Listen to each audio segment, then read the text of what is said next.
സർവലോകാനാം ഭിഷജേ ഭവരോഗിണാം നിധയേ സർവവിദ്യാനാം ദക്ഷിണാമൂർത്തയേ നമഃ. ശിവം ശിവകരം ശാന്തം ശിവാത്മാനം ശിവോത്തമം ശിവമാർഗപ്രണേതാരം പ്രണതോസ്മി സദാ ശിവം. ഭൂതനാഥ സദാനന്ദ സർവഭൂതദയാപരാ രക്ഷ രക്ഷ മഹാബാഹോ ശാസ്ത്രേ തുഭ്യം നമോ നമഃ. ശുക്ലാംബരധരം വിഷ്ണും ശശിവർണം ചതുർഭുജം പ്രസന്നവദനം ധ്യായേത് സർവവിഘ്നോപശാന്തയേ. ഏകദന്തം മഹാകായം തപ്തകാഞ്ചനസന്നിഭം ലംബോദരം വിശാലാക്ഷം വന്ദേഹം ഗണനായകം. ഓം ഗംഗണപതയേ നമഃ. ഓം സരസ്വത്യേ നമഃ. എല്ലാവർക്കും നമസ്കാരം. കർക്കിടക മാസം ഐശ്വര്യമുള്ള വളരെ ശ്രീയുള്ള കർക്കിടക മാസം. ഈ കർക്കിടക മാസത്തിൽ 21 അല്ലേ, ഇത്രയും ആചാര്യന്മാരുടെ മുന്നിലിരുന്ന് ഒരുപാട് പ്രഭാഷണങ്ങളുടെ ഒരു പരമ്പര തന്നെ നിങ്ങൾ കേട്ടു. നൈമിഷാരണ്യം എന്ന് കേട്ടിട്ടില്ലേ? ശരിക്കും ഒരു നിമിഷ നേരേ ഉള്ളൂ എന്നാ, എത്ര വേഗം കർക്കിടകം പോയേ എന്ന് തോന്നും. ഇത്രയേ ഉള്ളൂ. നമ്മുടെ ജീവിതം അത് തന്നെയാണ്. ഒരു നിമിഷ നേരത്തെ കാടാണ് ഇത് ഉദ്ദേശിക്കുന്നത്. ഇവിടെ ഒരുപാട് കാണ്ഡങ്ങളെ കുറിച്ച് പറയുന്നുണ്ട്. അപ്പോൾ ഇവിടെ നിങ്ങൾ ഇന്നലെ എന്താ ചെയ്തേ? ഹനുമാനെ പിടിച്ച് കെട്ടി ഇല്ലേ? ഇനി നാളെ ഞാൻ ശുഗനെ പിടിച്ച് കെട്ടിയിട്ട് അങ്ങോട്ട് പോകും. ഇവരെ കഴിക്കാൻ പുതിയ പുതിയ ആചാര്യന്മാർ വരും. ഇന്ന് നമ്മൾ ഹനുമാനെ അഴിച്ചു വിടും. ഹനുമാനെ നമ്മൾ കാണുന്നത് എവിടെയാ? കിഷ്കിന്ധാകാണ്ഡത്തിലാണ്. ഈ കിഷ്കിന്ധാകാണ്ഡത്തിലെ ഹനുമാനെ കാണുമ്പോൾ ഹനുമാൻ തോളെത്തിയാണ് ശ്രീരാമചന്ദ്രനെ ലക്ഷ്മണനെയൊക്കെ കൊണ്ടുപോവുക. അതിൽ ഒരു തത്വമുണ്ട്. രാമായണത്തിൽ ഒരുപാട് കഥകളുണ്ട്. ആ കഥകൾക്കൊക്കെ ഒരുപാട് തത്വങ്ങളുണ്ട്. ശരിക്കും കഥ നമുക്ക് എന്തിനു വേണ്ടിയിട്ടാണോ? തത്വങ്ങളെ, വേദാന്തത്തിൻ്റെ അന്തർഗതമായിരിക്കുന്ന ആ തത്വങ്ങളെ നമ്മളിലേക്ക് എത്തിക്കാനാണ് കഥകൾ, ഇതിഹാസങ്ങളിലും പുരാണങ്ങളിലും. ആ കഥകളിലൂടെ കഥ നമ്മൾ മനസ്സിലാക്കിയിട്ട് തത്വം മനസ്സിലാക്കണം. അതിനു വേണ്ടിയിട്ടാണ് ഈ കഥകൾ. ഇവിടെ വിവേകം ഉള്ള മനുഷ്യൻ എന്ത് ചെയ്യുന്നു? ഈശ്വര സാക്ഷാത്കാരത്തിന് വേണ്ടി പ്രയത്നിക്കുന്നു. അങ്ങനെയാകുമ്പോൾ നൈഷ്ഠിക ബ്രഹ്മചാരിയായ ഹനുമാനെ പോലെ ഒരാചാര്യൻ വന്നിട്ട് നമ്മളെ എങ്ങോട്ട് തോളിലെടുത്തു കൊണ്ടുപോകും? ശ്രീ ദുർഗയുടെ മുൻപിലേക്ക്, ശ്രീരാമചന്ദ്രൻ്റെ മുന്നിലേക്ക് കൊണ്ടുപോകും. അതുകൊണ്ട് വായുപുത്രനായ, അഞ്ജനാപുത്രനായ ആ ഹനുമാനെ ഒന്ന് പ്രണമിച്ചുകൊണ്ട് നമുക്ക് ഇന്നത്തെ പ്രഭാഷണം തുടങ്ങാം. മനോജവം മാരുതതുല്യവേഗം ജിതേന്ദ്രിയം ബുദ്ധിമതാം വരിഷ്ഠം വാദാത്മജം വാനരയൂഥമുഖ്യം ശ്രീരാമദൂതം ശരണം പ്രപദ്യേ. ഹനുമൽ കഥ കേൾക്കുക എന്ന് പറഞ്ഞാൽ അതിന് ഭാഗ്യം വേണം. ആദ്യത്തെ കാണ്ഡം മുതൽ ഇങ്ങനെ കേട്ടു കുറേ കഥകൾ. പക്ഷേ എത്ര കാണ്ടാ ചോദിച്ചാൽ കുട്ടികൾ പറയാം 6 കാണ്ടേ ഉള്ളൂ എന്നില്ലേ. ഉത്തരാമായണത്തിനെ അങ്ങോട്ട് കണക്കാക്കണില്ല. പക്ഷെ വാൽമീകി രാമായണത്തിനെ അടിസ്ഥാനപ്പെടുത്തിക്കൊണ്ട് രചിച്ചതാണ് അധ്യാത്മരാമായണം. 7 കാണ്ഡങ്ങളുണ്ട്. ഇതിൽ ഓരോ കാണ്ഡങ്ങളുടെ പേരെടുത്ത് നോക്കുമ്പോഴും നമുക്ക് മനസ്സിലാവും അതിലെന്താ പറയണേ. ഇപ്പോൾ ഉദാഹരണത്തിന് ആദ്യത്തെ കാണ്ഡത്തിൽ എന്താ? ബാലകാന്ഡം. അവിടെ എന്താ പറയണേ? കുട്ടികളുടെ ബാല്യം. രാമ ഭരത സൗമിത്രി ശത്രുഘ്നന്മാർ. ഈ 4 കുട്ടിയുടെ ബാല്യകാലം ആണ് ബാലകാന്ഡം. അത് പിന്നെ അവരുടെ വളർച്ച അയോധ്യാകാന്ഡം. അയോധ്യയിൽ എന്ത് നടക്കുന്നു ആ പേരിൽ തന്നെയുണ്ട്. അതും കഴിഞ്ഞ് അവരെ വിശ്വാമിത്രൻ കൊണ്ടുപോകുന്നതാണ് എങ്ങോട്ട്? ആരണ്യകാന്ഡം. ആരണ്യം എന്ന് പറഞ്ഞാൽ എന്താ? കാട്. ഈ കാട് എന്താന്നോ, നമ്മളുടെ ഈ സംസാരം, ഈ ജീവിതം തന്നെയാണ് കാട്. നമ്മൾ ഈ കഥയിൽ പറയുന്നത് പോലെ അതൊന്നും അതുപോലെ അല്ല ധരിച്ചു വെക്കേണ്ടത്. ഈ ആരണ്യകാന്ഡം എന്ന് പറയുമ്പോൾ കാട്ടിൽ എന്തെല്ലാം സംഭവിച്ചു. താടകയെ കൊന്നു, പിന്നെ എന്ത് ചെയ്തു? കല്ലായ അഹല്യയ്ക്ക് മോക്ഷം കൊടുത്തു. ഇതൊക്കെ നിങ്ങൾ കടന്നു പോന്ന കഥകളാണ്. അതിനുശേഷം പിന്നെ വരുന്നതാണ് ഏത്? കിഷ്കിന്ധാകാന്ഡം. കിഷ്കിന്ധ എന്ന ബാലിയുടെ സുഗ്രീവന്റെ രാജ്യത്തെക്കുറിച്ച് പറയുന്നു. ഇനി അതും കഴിഞ്ഞാൽ പിന്നെ കാണുന്നത്, അവസാനം കാണുന്നത്, അഭിഷേകത്തിൽ നിർത്തുന്നവർക്ക് യുദ്ധകാന്ഡം. അതിനിടയ്ക്ക് വരുന്ന ഒരു കാണ്ഡാണ് എന്ത്? യുദ്ധകാന്ഡത്തിൽ എന്താ പറയുന്നത്? യുദ്ധത്തെക്കുറിച്ച് തന്നെ പറയുന്നത്. അങ്ങനെ നോക്കുമ്പോൾ ഈ സുന്ദരകാന്ഡം എന്ന് കേട്ടാൽ എന്താ മനസ്സിലാവുക? ഇതിലെന്താ അത്ര സുന്ദരം അല്ലേ? എന്താ അത്ര സുന്ദരം? ഏതൊരു വ്യക്തിയോട് ചോദിച്ചാലും രാമായണത്തിൽ ഏത് കാണ്ട ഇത്രയും സുന്ദരം എന്ന് ചോദിച്ചാൽ എന്താ പറയാ? സുന്ദരകാന്ഡം. പേരിൽ തന്നെ സുന്ദര. എന്തുകൊണ്ട് ഈ സുന്ദരകാന്ഡത്തെ ഇങ്ങനെ അറിയപ്പെട്ടു? ഇന്നലെ വരെയുള്ളവർ സുന്ദരകാന്ഡാണ് പറഞ്ഞത് അല്ലെ. ഇത് അവസാന ഭാഗം സുന്ദരകാന്ഡത്തിന്റെ 2 പോർഷനാണുള്ളത്. ഒന്നെന്താ? ലങ്കാദഹനം. അത് തന്നെ ഒരുപാട് പറയാനുള്ള ഒരു കാര്യമാണ്. ലങ്ക എന്ന് പറഞ്ഞാൽ എന്താണ്? ദഹനം എന്താണ്? അതിനു മുമ്പായിട്ട് എന്തുകൊണ്ട് ഇതിനെ സുന്ദരകാന്ഡം എന്ന് പറയുന്നു? സുന്ദരമായ എന്തോ ഒരു കാര്യം ഇതിലുണ്ട്. നമ്മുടെ ജീവിതം എന്ന് പറയുന്നത് എന്താ? അൾട്ടിമേറ്റ് എയിം എന്ന് പറയുന്ന ആത്യന്തിക ലക്ഷ്യം നമ്മളുടെ ജീവിതത്തിൻ്റെ എന്താ? ഈ വെച്ചുണ്ട് കിടന്നുറങ്ങി പോകുന്നതാണോ? അതല്ല എന്ന് മനസ്സിലാക്കിയവരാണ് ഇങ്ങനെ ഒരു സത്സംഗവേദിയിലേക്ക് കയറി വരിക. ഇതൊക്കെ എന്താണെന്നറിയോ? പണ്ട് അശ്വമേധ യാഗം നടത്തിയില്ലേ? വലിയ വലിയ തപസ്, ഹോമം, യജ്ഞങ്ങൾ, യാഗങ്ങൾ. അതിന് തുല്യമാണ് സത്സംഗം കലിയുഗത്തിൽ. അത് മനസ്സിലാക്കുന്ന ഒരു ഭക്തൻ വെറുതെ അവിടെ വന്ന് തൊഴുത് കയറി പോവാതെ എന്ത് ചെയ്യും? ആ ഒരു സത്സംഗം ഉണ്ട്, ഇതൊരു സൽക്കർമ്മ. എന്തൊക്കെയാ ചെയ്യേണ്ടതെന്ന് ചോദിക്കുന്നുണ്ട്. ഭക്തി മാത്രം ഉണ്ടായാൽ മതി എന്ന് പറയുമ്പോൾ ശബരിയോട് പറയുന്നുണ്ട് ഭഗവാൻ 9 പടികൾ. ഭക്തി ഉണ്ടാവാൻ എന്താ ചെയ്യുക ശ്രീരാമചന്ദ്ര എന്ന് ചോദിക്കുമ്പോൾ മൽകഥാശ്രവണം, സജ്ജന സംഗമം അങ്ങനെ പറയുന്നുണ്ട്. അപ്പോൾ സജ്ജനങ്ങൾ, ഇപ്പോൾ ഇവിടെ വന്നിരിക്കുക സജ്ജനങ്ങളേ ഉള്ളൂ.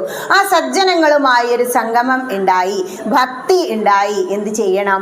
ആത്മസാക്ഷാത്കാരം നേടണം. പറയുന്ന പോലെ അത്ര എളുപ്പമല്ല ഈ ആത്മസാക്ഷാത്കാരം, അതായത് കൈവല്യ പദപ്രാപ്തി എന്ന് പറയുന്നത്. അതിനെക്കുറിച്ചാണ് ഈ സുന്ദരകാന്ഡം പറയുന്നത്. ഇവിടെ ആരാ ആത്മസാക്ഷാത്കാരം നേടിയത്? ഇവിടെ ഹനുമാൻ എവിടെ പോയി?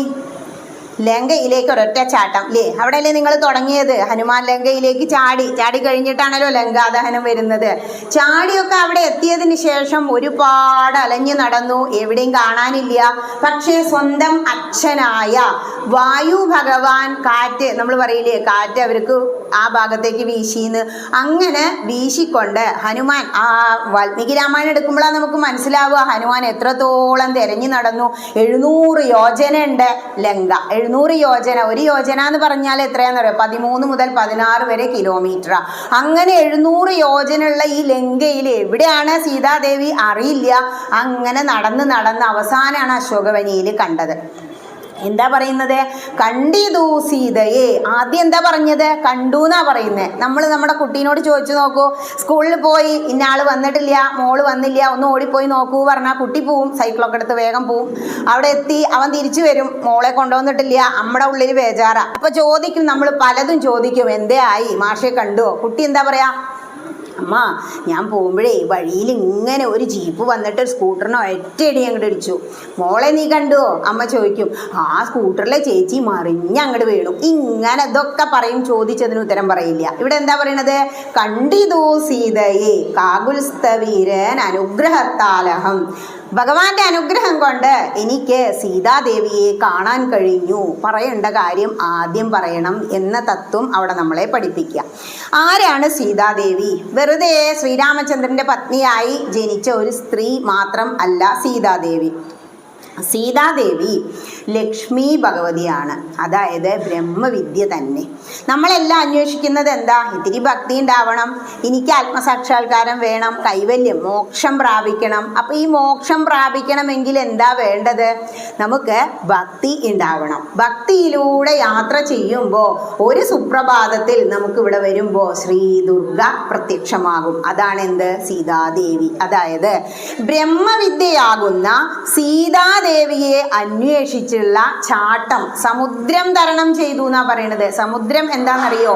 നമ്മളുടെ ഈ സംസാരം, ഈ ലോകത്തിലെ ഈ ജീവിതം ദുരിതങ്ങളായിരിക്കും. ഒരുപാട് ജ്ഞാനം നേടിക്കഴിഞ്ഞാലും ഈശ്വരീയമായ കാര്യങ്ങളിലൂടെ പോയാലും നമ്മളെ ഒരുപാട് വേദനിപ്പിക്കുന്ന പ്രാരബ്ധ കർമ്മങ്ങൾ ഉണ്ടാവും.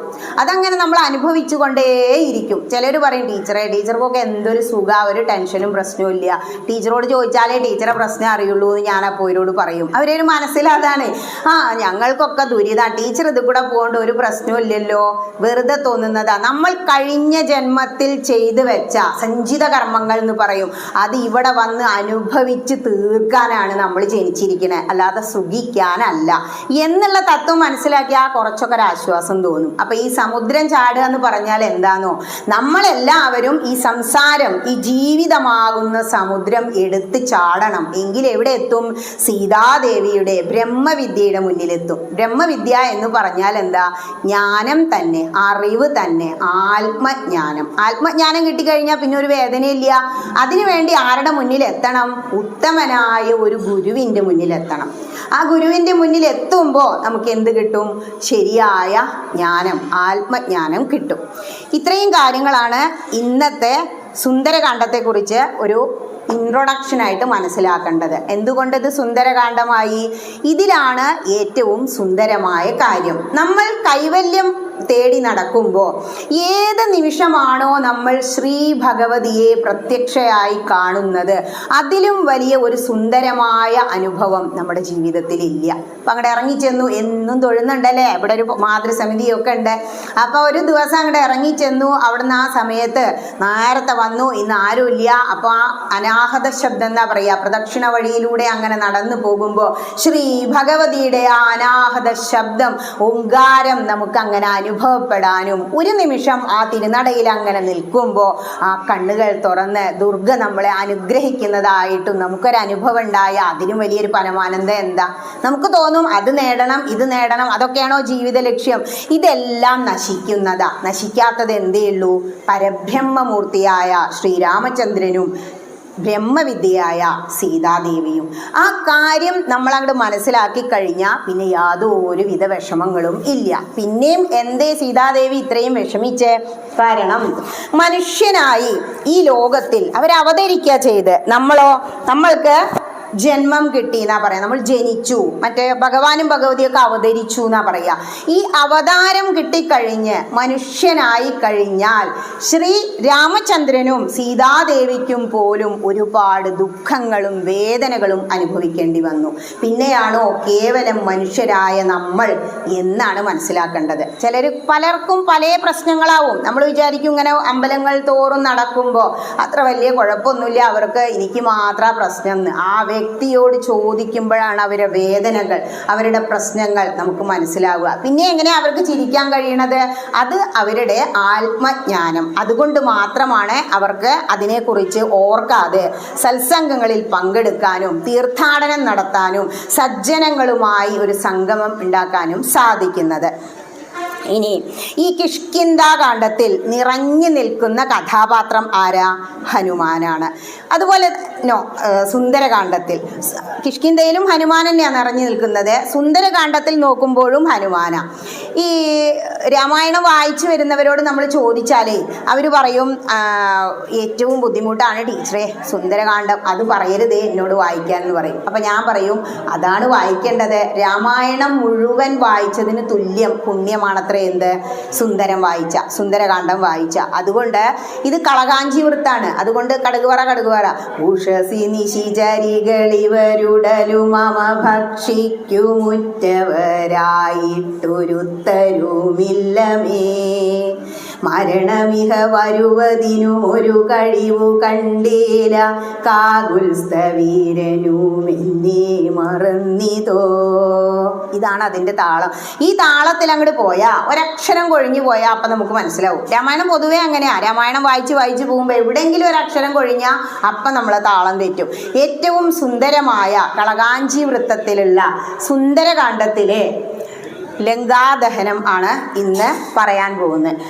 ഇതിലെ പ്രതിപാദ്യ വിഷയം ഏറ്റവും സുന്ദരമായതുകൊണ്ടാണ് ഇതിന് എന്ത് പേര് വന്നേ? സുന്ദരകാന്ഡം എന്ന് പേര് വന്നത്. കാരണം ഒന്നുകൂടി ഉറപ്പിച്ചോളൂ, സീതാദേവിയെ കണ്ടുകിട്ടാൻ, കാടാമ്പുഴ ശ്രീ ദുർഗയെ കണ്ടുകിട്ടാൻ യാത്ര തുടങ്ങിയിട്ട് കാലം കുറയായില്ലേ. ഒരു സുപ്രഭാതത്തിൽ കണ്ടുകിട്ടുന്നത് പോലെയാണ് ഹനുമാന് സീതാദേവിയുടെ ദർശനം കിട്ടുന്നത്. ഒരുപാട് കാലമായി ഇവർ തെരഞ്ഞു നടക്കുന്നു. ഒന്ന് ആലോചിച്ച് നോക്കൂ, ഇവരെങ്ങടൊക്കെ തെരഞ്ഞു. ജടായു പക്ഷിശ്രേഷ്ഠൻ പറയാണ്, ദേ ഞാൻ ഗൃദ്രം വലിയ ഉയർന്ന പക്ഷിയായതുകൊണ്ട് എനിക്ക് കാണാം, തെക്ക് ഭാഗത്തുള്ള ലങ്കയിൽ കൊണ്ടുപോയി വെച്ചിട്ടുണ്ട് സീതാദേവിയെ. അങ്ങനെ പറഞ്ഞത് ഇവരെല്ലാവരും കേട്ടു, വാനരന്മാര്. എന്നിട്ടും ഇവരേനെയൊക്കെ 4ആയി ഡിവൈഡ് ചെയ്തിട്ട് എങ്ങോട്ടൊക്കെ സുഗ്രീവൻ പറഞ്ഞയച്ചു. കുറെ പേര് വടക്കോട്ട്, കിഴക്കോട്ട്, പടിഞ്ഞാട്ട്, കുറച്ച് പേര് തെക്കോട്ടും പോയി. അവർക്ക് ഉറപ്പാണ് തെക്കാണ് സീതാദേവി ഇരിക്കുന്നത്.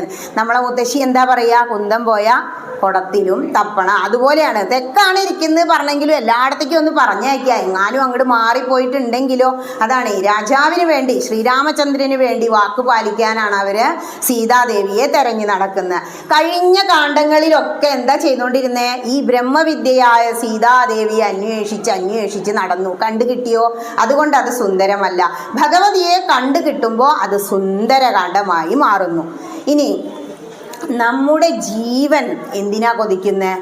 ജ്ഞാനപ്പാന വളരെ ലളിതമായിട്ട് പറയുന്നുണ്ട്, കൊതിച്ചിടുന്ന ബ്രഹ്മത്തെ കണ്ടിട്ടു കുതിച്ചിടുന്നു ജീവനും.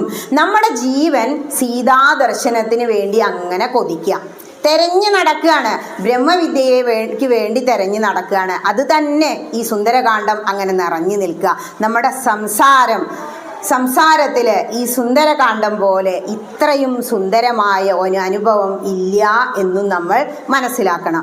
ഇനി മറ്റൊന്ന്, പ്രകൃതീശ്വരിയായ സീതാദേവിയെ നേരിൽ കണ്ടു. ആ മഹാമായയെ നേരിൽ കണ്ടു കിട്ടി എങ്കിൽ പിന്നെ എന്തേ വേണ്ടു? ഒന്നും വേണ്ട. നമുക്കൊരു ദർശനം കിട്ടിക്കഴിഞ്ഞാൽ പിന്നെ തോന്നി ഇന്നിപ്പോൾ ചായ ഒന്നും കുടിച്ചില്ലെങ്കിലും കുഴപ്പമില്ല, അങ്ങനെ തോന്നാറുണ്ടോ? വയറ് നിറയും. നല്ലൊരു പ്രഭാഷണം കേട്ട് കഴിഞ്ഞാൽ തോന്നും ഇന്ന് ഫുഡ് കിട്ടിയില്ലെങ്കിലും കുഴപ്പമില്ല. അങ്ങനെ ഒരു അവസ്ഥയിലേക്ക് ഉയരാൻ നമുക്ക് കഴിവുണ്ടാവണം എന്നാ, നമ്മുടെ മനസ്സിന് ആ പക്വത ഉണ്ടാവണം. ഈ സീതാദേവിയെ നഷ്ടമായത് എവിടുന്ന? കാട്ടിൽ വെച്ചിട്ടാ. നമുക്ക് നമ്മുടെ ജീവിതമാകുന്ന ഈ കാട്ടിൽ, നമ്മുടെ സംസാരം ഒരു കാടാ, അവിടെ വെച്ചിട്ട് പല കാര്യങ്ങളും നഷ്ടമായി പോകുന്നുണ്ട്. ഈ നഷ്ടങ്ങളെ കുറിച്ച് ഓർത്ത് വിഷമിച്ച് നമ്മൾ എന്ത് ചെയ്യും? ജീവിതം അങ്ങനെ തള്ളി നീക്കിക്കൊണ്ടേ ഇരിക്കും. ഇതാണ് ഇതിൽ പറയുന്ന തത്വം. ഈ സുന്ദരകാന്ഡത്തിൽ മൊത്തമായിട്ട് പറയുന്ന തത്വം ആണ് ജീവിതം ആത്മസാക്ഷാത്കാരത്തിനാണ്. അതുകൊണ്ട് എന്ത് ചെയ്യണ്ട? ഈ ലൗകിക സുഖങ്ങളുടെ പിറകെ അങ്ങനെ ഒരുപാട് തൂങ്ങിപ്പിടിച്ച് നടക്കണ്ട. നമുക്ക് തോന്നും നമ്മുടെ ജീവിതത്തിൽ നമ്മളായി ചെയ്തു കൊടുക്കേണ്ട പല കാര്യങ്ങളും അയ്യോ ചെയ്തു കൊടുത്തില്ലാലോ, കഷ്ടമായല്ലോ എന്ന് വിചാരിക്കും. പക്ഷേ അത് നമ്മളല്ല നടത്തുന്നത്. ആരാ? ശ്രീരാമചന്ദ്രൻ വിചാരിക്കാതെ ഇവിടെ ഒന്നും നടക്കുന്നില്ല എന്ന് കവിവരന്മാരും രാക്ഷസേശ്വരന്മാരായ ലങ്കാധിപനായ രാവണന്റെ അനുജന്മാരായ വിഭീഷണനും കുംഭകർണനും പറയുന്നത് നമുക്ക് കാണാം. മറ്റു 3 ദിക്കിലേക്കും ഇവർ തെരഞ്ഞു പോയി എന്ന് പറഞ്ഞാൽ എന്താ? എല്ലാ ഭാഗത്തും നമ്മൾ അന്വേഷണം നടത്തി. പക്ഷെ സീതാദേവി എവിടെയാ? അതുപോലെയാണ്. നമുക്കറിയാം ജീവിതത്തിന്റെ ആത്യന്തിക ലക്ഷ്യം എന്താ? ആത്മസാക്ഷാത്കാര, ഭക്തി ഉണ്ടാവണം, സത്സംഗം കൂടണം, അതൊക്കെ അറിഞ്ഞാലും നമുക്ക് ഒട്ടലല്ലേ. എന്തിനോടാ ഒട്ടല്? പുത്രനോട് ഒട്ടല്, ഭാര്യയോട് ഒട്ടല്, ഭർത്താവിനോട് ഒട്ടല്, ഈ കുടുംബത്തിലുള്ള എല്ലാ അംഗങ്ങളോടും അതുപോലെ സ്ഥാവര ജംഗമ വസ്തുക്കളോടും. ഇതെന്തെങ്കിലും കൊണ്ടുപോകാൻ പറ്റുമോ? ഒന്നും കൊണ്ടുപോകാൻ പറ്റില്ല. എങ്കിലും നമ്മളെന്താ ഒട്ടി കാലൻകുട കൊളത്തും പോലെ അതിനെക്കുറിച്ച് ചിന്തിച്ച് ആവലാതി പൂണ്ട് നേരം കളയും. എന്ത് ചെയ്യില്ല, ഇത്തിരി സമയം. ഇപ്പം എത്ര വീടുകളുണ്ട്, ഹൈന്ദവ ഭവനങ്ങളുണ്ട്, എത്ര വീടുകളിലാണ് രാമായണം വായിക്കുന്നത്?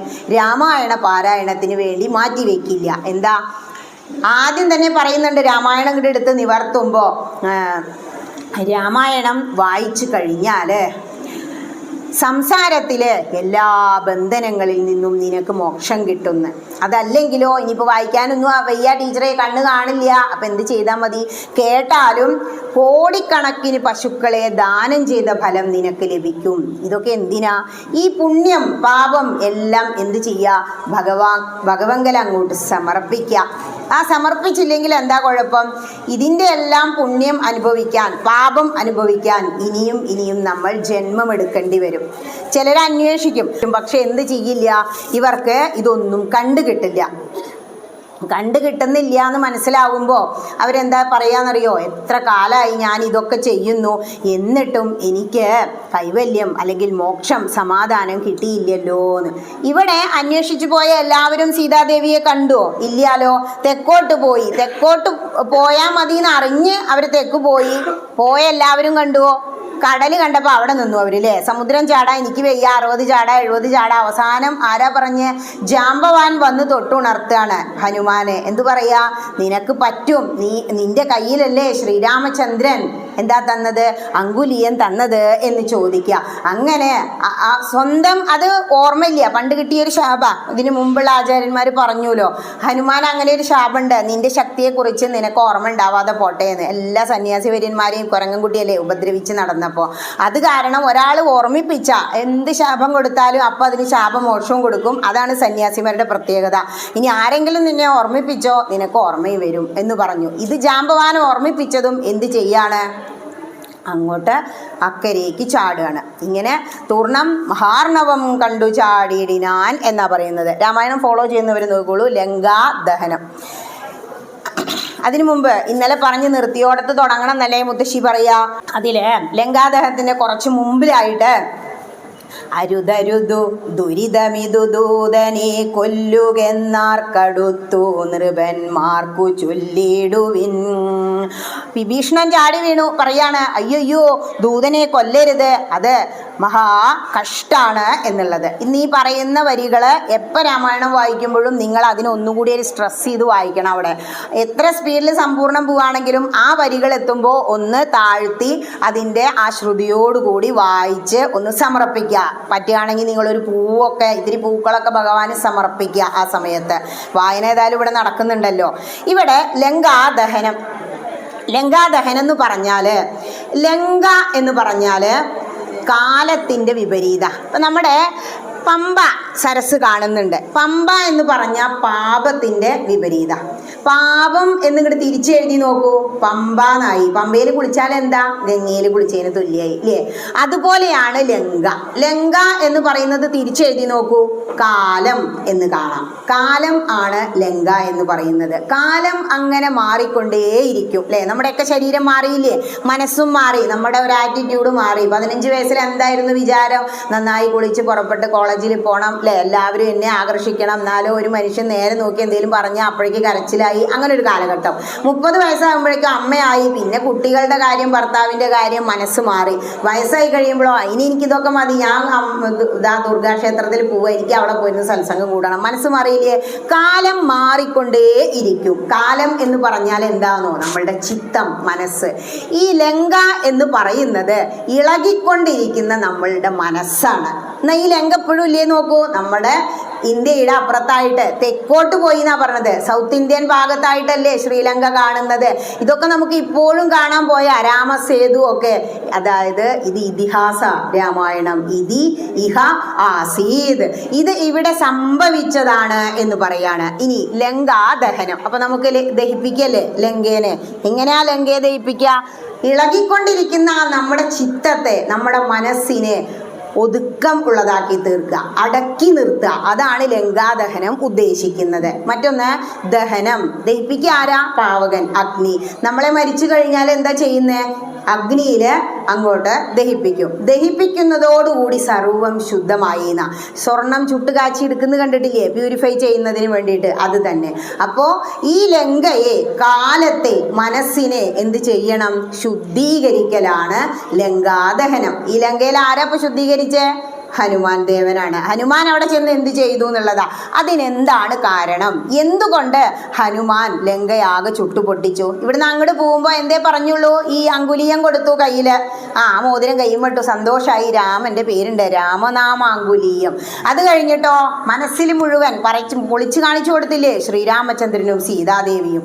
പിന്നെയോ നാവിന് മുകളിൽ രാമനാമവും. ഇത് മൂന്നും ഉണ്ടായാൽ മതി, എനിക്ക് ഈ അർണവൻ ചാടാം എന്ന ഒരു ഉറപ്പ് ഹനുമാനെ ഉണ്ടായിരുന്നു. ചാടുന്ന സമയത്ത് ദേവന്മാർക്ക് തോന്നുക, അയ്യോ ഇടയ്ക്കെങ്ങാനും താഴെ പോയാലോ. മൈനാകത്തിനോട് പറയാ, മൈനാകം അല്ലേ, സിനിമാ പാട്ടിലൊക്കെ നമ്മൾ കേട്ടു. ഇത് എന്താ, ഏത് ഗ്രന്ഥത്തിലാണെന്നറിയില്ല. മൈനാകം കടലിൽ നിന്ന് ഉയർന്നു എന്നുള്ളത്. മൈനാകം പൊന്തി വന്നിട്ട് പറയാം, അവിടെ ഇരുന്നോളൂ, കുറച്ച് സമയം, ക്ഷീണമില്ലേന്ന്. രാമകാര്യത്തിന് പോകുമ്പോൾ ഒരിക്കലും എവിടെയും വിശ്രമിക്കാൻ പാടില്ല. നേരെ ഇങ്ങോട്ട് പോരാണ് അമ്പലത്തേക്ക്. ആ സമയത്താണ് ദേ അടിക്കുന്നു, ഫോൺ എടുക്കുവോ? ദുർഗയെ കണ്ട് തൊഴുതല്ലാതെ ഒരിക്കലും എന്ത് ചെയ്യില്ല, ഫോൺ അറ്റൻഡ് ചെയ്യില്ല. ചെയ്ത് കഴിഞ്ഞാൽ 9:30 ഇവിടെ അടയ്ക്കും, പിന്നെ 10 മണി വരെ അവിടെ നിൽക്കണം. അതുകൊണ്ട് ഒരൊറ്റ വിടല. ഭഗവതിയെ കാണുക എന്ന ലക്ഷ്യവുമായി ഇറങ്ങിയ, അതുപോലെ ശ്രീരാമചന്ദ്രന് വേണ്ടി സീതാദേവിയെ കാണുക എന്ന ലക്ഷ്യവുമായി വരുമ്പോൾ ഈ ചെറിയ ജീവിതം, അതാണ് അവിടെ പറയുന്നത്, വിശ്രമിക്കാനൊന്നും സമയമില്ല. മൈനാകത്തിനോട് പറയാ, എന്താ കാരണം? നമ്മുടെ ഈ ചെറിയ, എത്ര അല്പമാണ് നമ്മുടെ ആയുസ്. നോക്കൂ, എന്നെ ഇപ്പം ഇതൊക്കെ കഴിഞ്ഞു തോന്നില്ലേ? എനിക്ക് തന്നെ തോന്നും, ഹൈസ്കൂളിൽ പഠിച്ച കാലഘട്ടം ഇതൊക്കെ കഴിഞ്ഞത് ഇപ്പം 50 അടിക്കാറായി. എന്തേപ്പം ഉണ്ടായത്? ആകെ കുറച്ച് ഗ്രന്ഥങ്ങളെ വായിച്ചിട്ടുള്ളൂ. വാങ്ങി വെച്ചതിൻ്റെ മുഴുവൻ വായിച്ചില്ല. മരിക്കണേന് മുമ്പ് ഇത് വായിക്കുമെന്നൊക്കെ ഞാൻ ചിന്തിക്കും. കൊറോണയിലെ ടക്കേന്ന് അടിച്ചു പോവുക, എപ്പോഴാണ് പോവാന്നറിയില്ലല്ലോ. ആ സമയത്ത് ഈ ചെറിയ ഒരു ജീവിതം, ഈ ചെറിയ ഒരു യാത്രക്കിടയിൽ എന്തിന് സമയമില്ല? ഈ ലൗകിക സുഖങ്ങളിൽ മുങ്ങിപ്പൊങ്ങി തല്ലുവിടാനൊന്നും എനിക്ക് സമയമില്ല. എന്ത് വേണം? എനിക്ക് കൈവല്യം, മോക്ഷം ലഭിച്ചേ പറ്റൂ എന്ന് തീരുമാനിച്ചിട്ട് ഹനുമാൻ പോവുകയാണ്. പിന്നെയും ഛായാഗ്രഹിണിയെ കണ്ടു. അതെന്താ? നിഴലാണ് പറയുന്നത്. നിഴലിനെ പിടിച്ച് എന്ത് ചെയ്യും? താഴെ സമുദ്രത്തിലേക്ക് ഇടും. നമ്മളുടെ ജീവിതത്തിലെ നിഴലുകളാണ് നമ്മളൊപ്പം കൂടിയിരിക്കുന്ന ബന്ധുക്കളും കൂട്ടുകാരും മറ്റുമൊക്കെ. അവർ പറയും, എന്താ അവിടെ ഇരിക്കുന്നത്, നീ പോരടാ അല്ലെ, എന്താ അവിടെ പോയാൽ, ഇത് താമ്പൂലം തോണ്ടിക്കൊണ്ടിരിക്കുകയാണ്. ഏതെങ്കിലും ഒരു നിമിഷം ദുർഗയുടെ അനുഗ്രഹത്തിലൂടെ ഒരു സത്സംഗവേദിയിൽ വന്നു പെട്ട. ഇന്നിവിടെ വന്നപ്പോൾ ഒരുപാട് വ്യക്തികൾ പ്രതീക്ഷിച്ചിരിക്കുക. ഞാൻ അതേ പോകുമ്പോൾ കൈകാലൊക്കെ പൊന്തിച്ച് കാണിക്കുന്നുണ്ടായിരുന്നു. ഇവിടെ കയറി വന്നപ്പോൾ പറഞ്ഞു, ടീച്ചറെ ഞാനിപ്പോൾ സ്ഥിരം ടീച്ചറുടെ ചാനലിൽ പരിപാടി കേൾക്കുന്നുണ്ട് കേട്ടോ, പഴയതൊക്കെ എപ്പോഴാണ് ഞാൻ കാണുന്നതെന്ന്. അതെന്താ അവർക്ക് കേൾക്കാൻ തോന്നിയേ? അത് ടീച്ചറുടെ കഴിവൊന്നുമല്ല, ശ്രീ ഭഗവതി നിങ്ങൾക്ക് ആത്മജ്ഞാനത്തിന് വേണ്ടി ഒരാളെ നിങ്ങളുടെ മുന്നിൽ എത്തിച്ചു എന്നേ ഉള്ളൂ. നിമിത്തമാത്രം ഭവ സവ്യസാജിൻ. എനിക്ക് വിധിച്ച കർമ്മങ്ങളൊക്കെ അങ്ങനെ ചെയ്ത് ആ കർമ്മം തീരുമ്പോൾ, എവിടെയെങ്കിലും വിധിച്ചിടുന്ന കർമ്മം ഒടുങ്ങുമ്പോൾ പതിച്ചിടുന്നു ദേഹം ഒരിടത്ത്. ഇവിടെ ലങ്ക ദഹനം നടത്തുന്നതിന് കാരണം എന്താ എന്നുള്ളതാ അറിയേണ്ടത്. ആദ്യം തന്നെ എന്താ? ഇന്നലെ ഹനുമാൻ വന്നു, അവരെന്ത് ചെയ്തു? ഒരു കവിവരൻ അശോകവനിയൊക്കെ തല്ലി തകർത്തു. എന്ത് നല്ല ഉദ്യാനാന്നോ! നമുക്കതൊന്നും അങ്ങോട്ട്, ഈ രാമായണം വായിച്ച അധ്യാത്മരാമായണത്തില് പ്രകൃതിയെ വല്ലാതെ അങ്ങോട്ട് വർണ്ണിക്കുന്നില്ല. വാൽമീകി രാമായണത്തിലാണെങ്കിലോ പ്രകൃതി രമണീയതയെ കുറിച്ച് വിവരിച്ച് നമ്മുടെ മനസ്സിനെ രമിപ്പിക്കുക ചെയ്യുന്നത്. ആ സുന്ദരമായ അശോകവനിയിലെ ആ പൂന്തോട്ടമൊക്കെ തല്ലിക്കൊഴിച്ച് വാനരന്മാരുടെ സ്വഭാവം കാണിക്കുക. പക്ഷെ സീതാദേവി ഇരുന്ന ആ ഒരു വൃക്ഷല്ലേ, അശോക മരം, അത് മാത്രം ഒന്നും ചെയ്തില്ല എന്ന് പറയാ. അങ്ങനെ ഈ ഹനുമാനെ ഇവരെല്ലാവരും കൂടി പിടിച്ചു കെട്ടി കൊണ്ടുവന്നിട്ട് എന്താ ചെയ്തത്? രാവണസഭയിൽ എത്തിച്ചു. രാക്ഷസരാജനാണല്ലോ ലങ്കേശ്വരൻ. അവിടെ വന്നു, കൊണ്ടുവന്ന് അവിടെ ഇരുത്തിയപ്പോൾ നല്ല ഉയർന്ന ഒരു സിംഹാസനത്തിലാണ് ആരിയ്ക്കുന്നത്? രാവണൻ ഇരിക്കുന്നത്. അപ്പോൾ ഹനുമാന് തോന്നാണ്, ഹനുമാൻ ശരിക്കും എന്താ? സാക്ഷാൽ മഹാദേവ ബീജമാണ്, വായുപുത്രനാണ്, അഞ്ജനാപുത്രനാണ്. പറയാണ്, ഇതേപോലെ ഇയാൾ ഇത്ര ഉയർന്നിരിക്കാച്ച എനിക്കിപ്പോൾ എന്താ അത്ര മോശം? ഞാൻ ശ്രീരാമചന്ദ്രൻ്റെ ദൂതനാണ് എന്ന് കരുതിയിട്ട് നമ്മുടെ കബീഷ് വാല് നിവർത്തി വലിയൊരു സിംഹാസനം പോലെ രാവണനോടൊപ്പം ഇരുന്നു എന്ന് മാത്രമല്ല, നീ ആരാണ്? കേവലം ഒരു കുരങ്ങനായ നീ എന്തിനാ ഇതൊക്കെ ഇവിടെ ഇങ്ങനെ കാണിച്ചേ എന്നൊക്കെ ചോദിക്കുമ്പോൾ വളരെ രസകരമായിട്ട് പറഞ്ഞു കൊടുക്കുകയാണ് ഹനുമാൻ. ഞാൻ അയോധ്യാധിപതിയായ ശ്രീരാമചന്ദ്രൻ്റെ ദൂതനാണ്. ശ്രീരാമചന്ദ്രൻ്റെ സീതാദേവിയെ നീ കട്ടുകൊണ്ട് വന്നില്ലേ, അങ്ങോട്ട് കള്ളാന്ന് തന്നെ വിളിക്കുന്നത്, നീ കട്ടുകൊണ്ട് വന്നില്ലേ, ആ സീതാദേവിയെ തിരിച്ചെടുത്ത് ശ്രീരാമചന്ദ്രന് കൊടുക്കാൻ വേണ്ടി വന്നതാണ് ഞാൻ. ഇങ്ങനെ ചോദിക്കുന്ന കാര്യങ്ങൾക്കൊക്കെ എന്താ പറയുന്നതെന്നറിയോ? ഒപ്പത്തിനൊപ്പം ഇരുന്നു എന്ന് മാത്രമല്ല, ഒപ്പത്തിനൊപ്പം അങ്ങനെ തറുതലയും പറഞ്ഞു. ആരാ? ഞാൻ കൈലാസമെടുത്ത് അമ്മാനമാടിയ വ്യക്തിയാണ്, മഹാദേവന്റെ ഭക്തനാണ്. അതുകൊണ്ട് എനിക്കൊപ്പം ഒന്നും ആരും ഇല്ല എന്ന അഹങ്കാരം ആർക്കുണ്ടായിരുന്നു? ഈ രാവണനുണ്ടായിരുന്നു. രാവണനപ്പൊ തീരുമാനിക്കുകയാണ്, ഇവൻ എന്നോട് തർക്കുത്തരം പറഞ്ഞു ഇല്ലേ, ഇവന് ഇതിനുള്ള മറുപടി ശിക്ഷ ഇപ്പോൾ തന്നെ കൊടുക്കണമെന്ന്. എന്നിട്ട് എന്താ ചെയ്തത്? ശിക്ഷ കൊടുക്കുന്നതിന് വേണ്ടിയിട്ട് എല്ലാവരോടും ചോദിക്കുക, ഇവന് എന്ത് ശിക്ഷ കൊടുക്കേണ്ടത്? ഇതൊക്കെ കേട്ടപ്പോൾ ഈ വർത്തമാനം തർക്കുത്തരം തന്നെ എന്ന് കണ്ടപ്പോ ദേഷ്യം വന്നു. രാവണൻ അപ്പ വിളിച്ചു, ആരവിടെ? വാളുമായിട്ട് ഒരു രാക്ഷസൻ ചാടി വീണു, ഭടന്മാരിൽ ഒരാള്, കൊല്ലവനേന്ന്. അപ്പോ ആര് വന്നു? ഭാഗവതോത്തമനായ വിഭീഷണൻ. വിഭീഷണൻ അവിടെ വന്നു സൗമ്യമായിട്ട് ജ്യേഷ്ഠനോട് പറയാ. ജ്യേഷ്ഠനോട് പറയുമ്പോൾ അതാണ് നമ്മൾ മനസ്സിലാക്കേണ്ടത്. ഒരു ലങ്ക എന്ന് പറയുന്ന നമ്മുടെ ഈ ചിത്തത്തിനുള്ളിൽ മൂന്നാളുണ്ട്. രാവണനും ഉണ്ട്, കുംഭകർണനും ഉണ്ട്, വിഭീഷണനും ഉണ്ട്. ഈ മൂന്ന് പേരും എന്ന് പറഞ്ഞാൽ രാവണൻ ശരിക്കും രജോ ഗുണ, വിഭീഷണൻ സത്വഗുണ, കുംഭകർണൻ തമോ ഗുണ.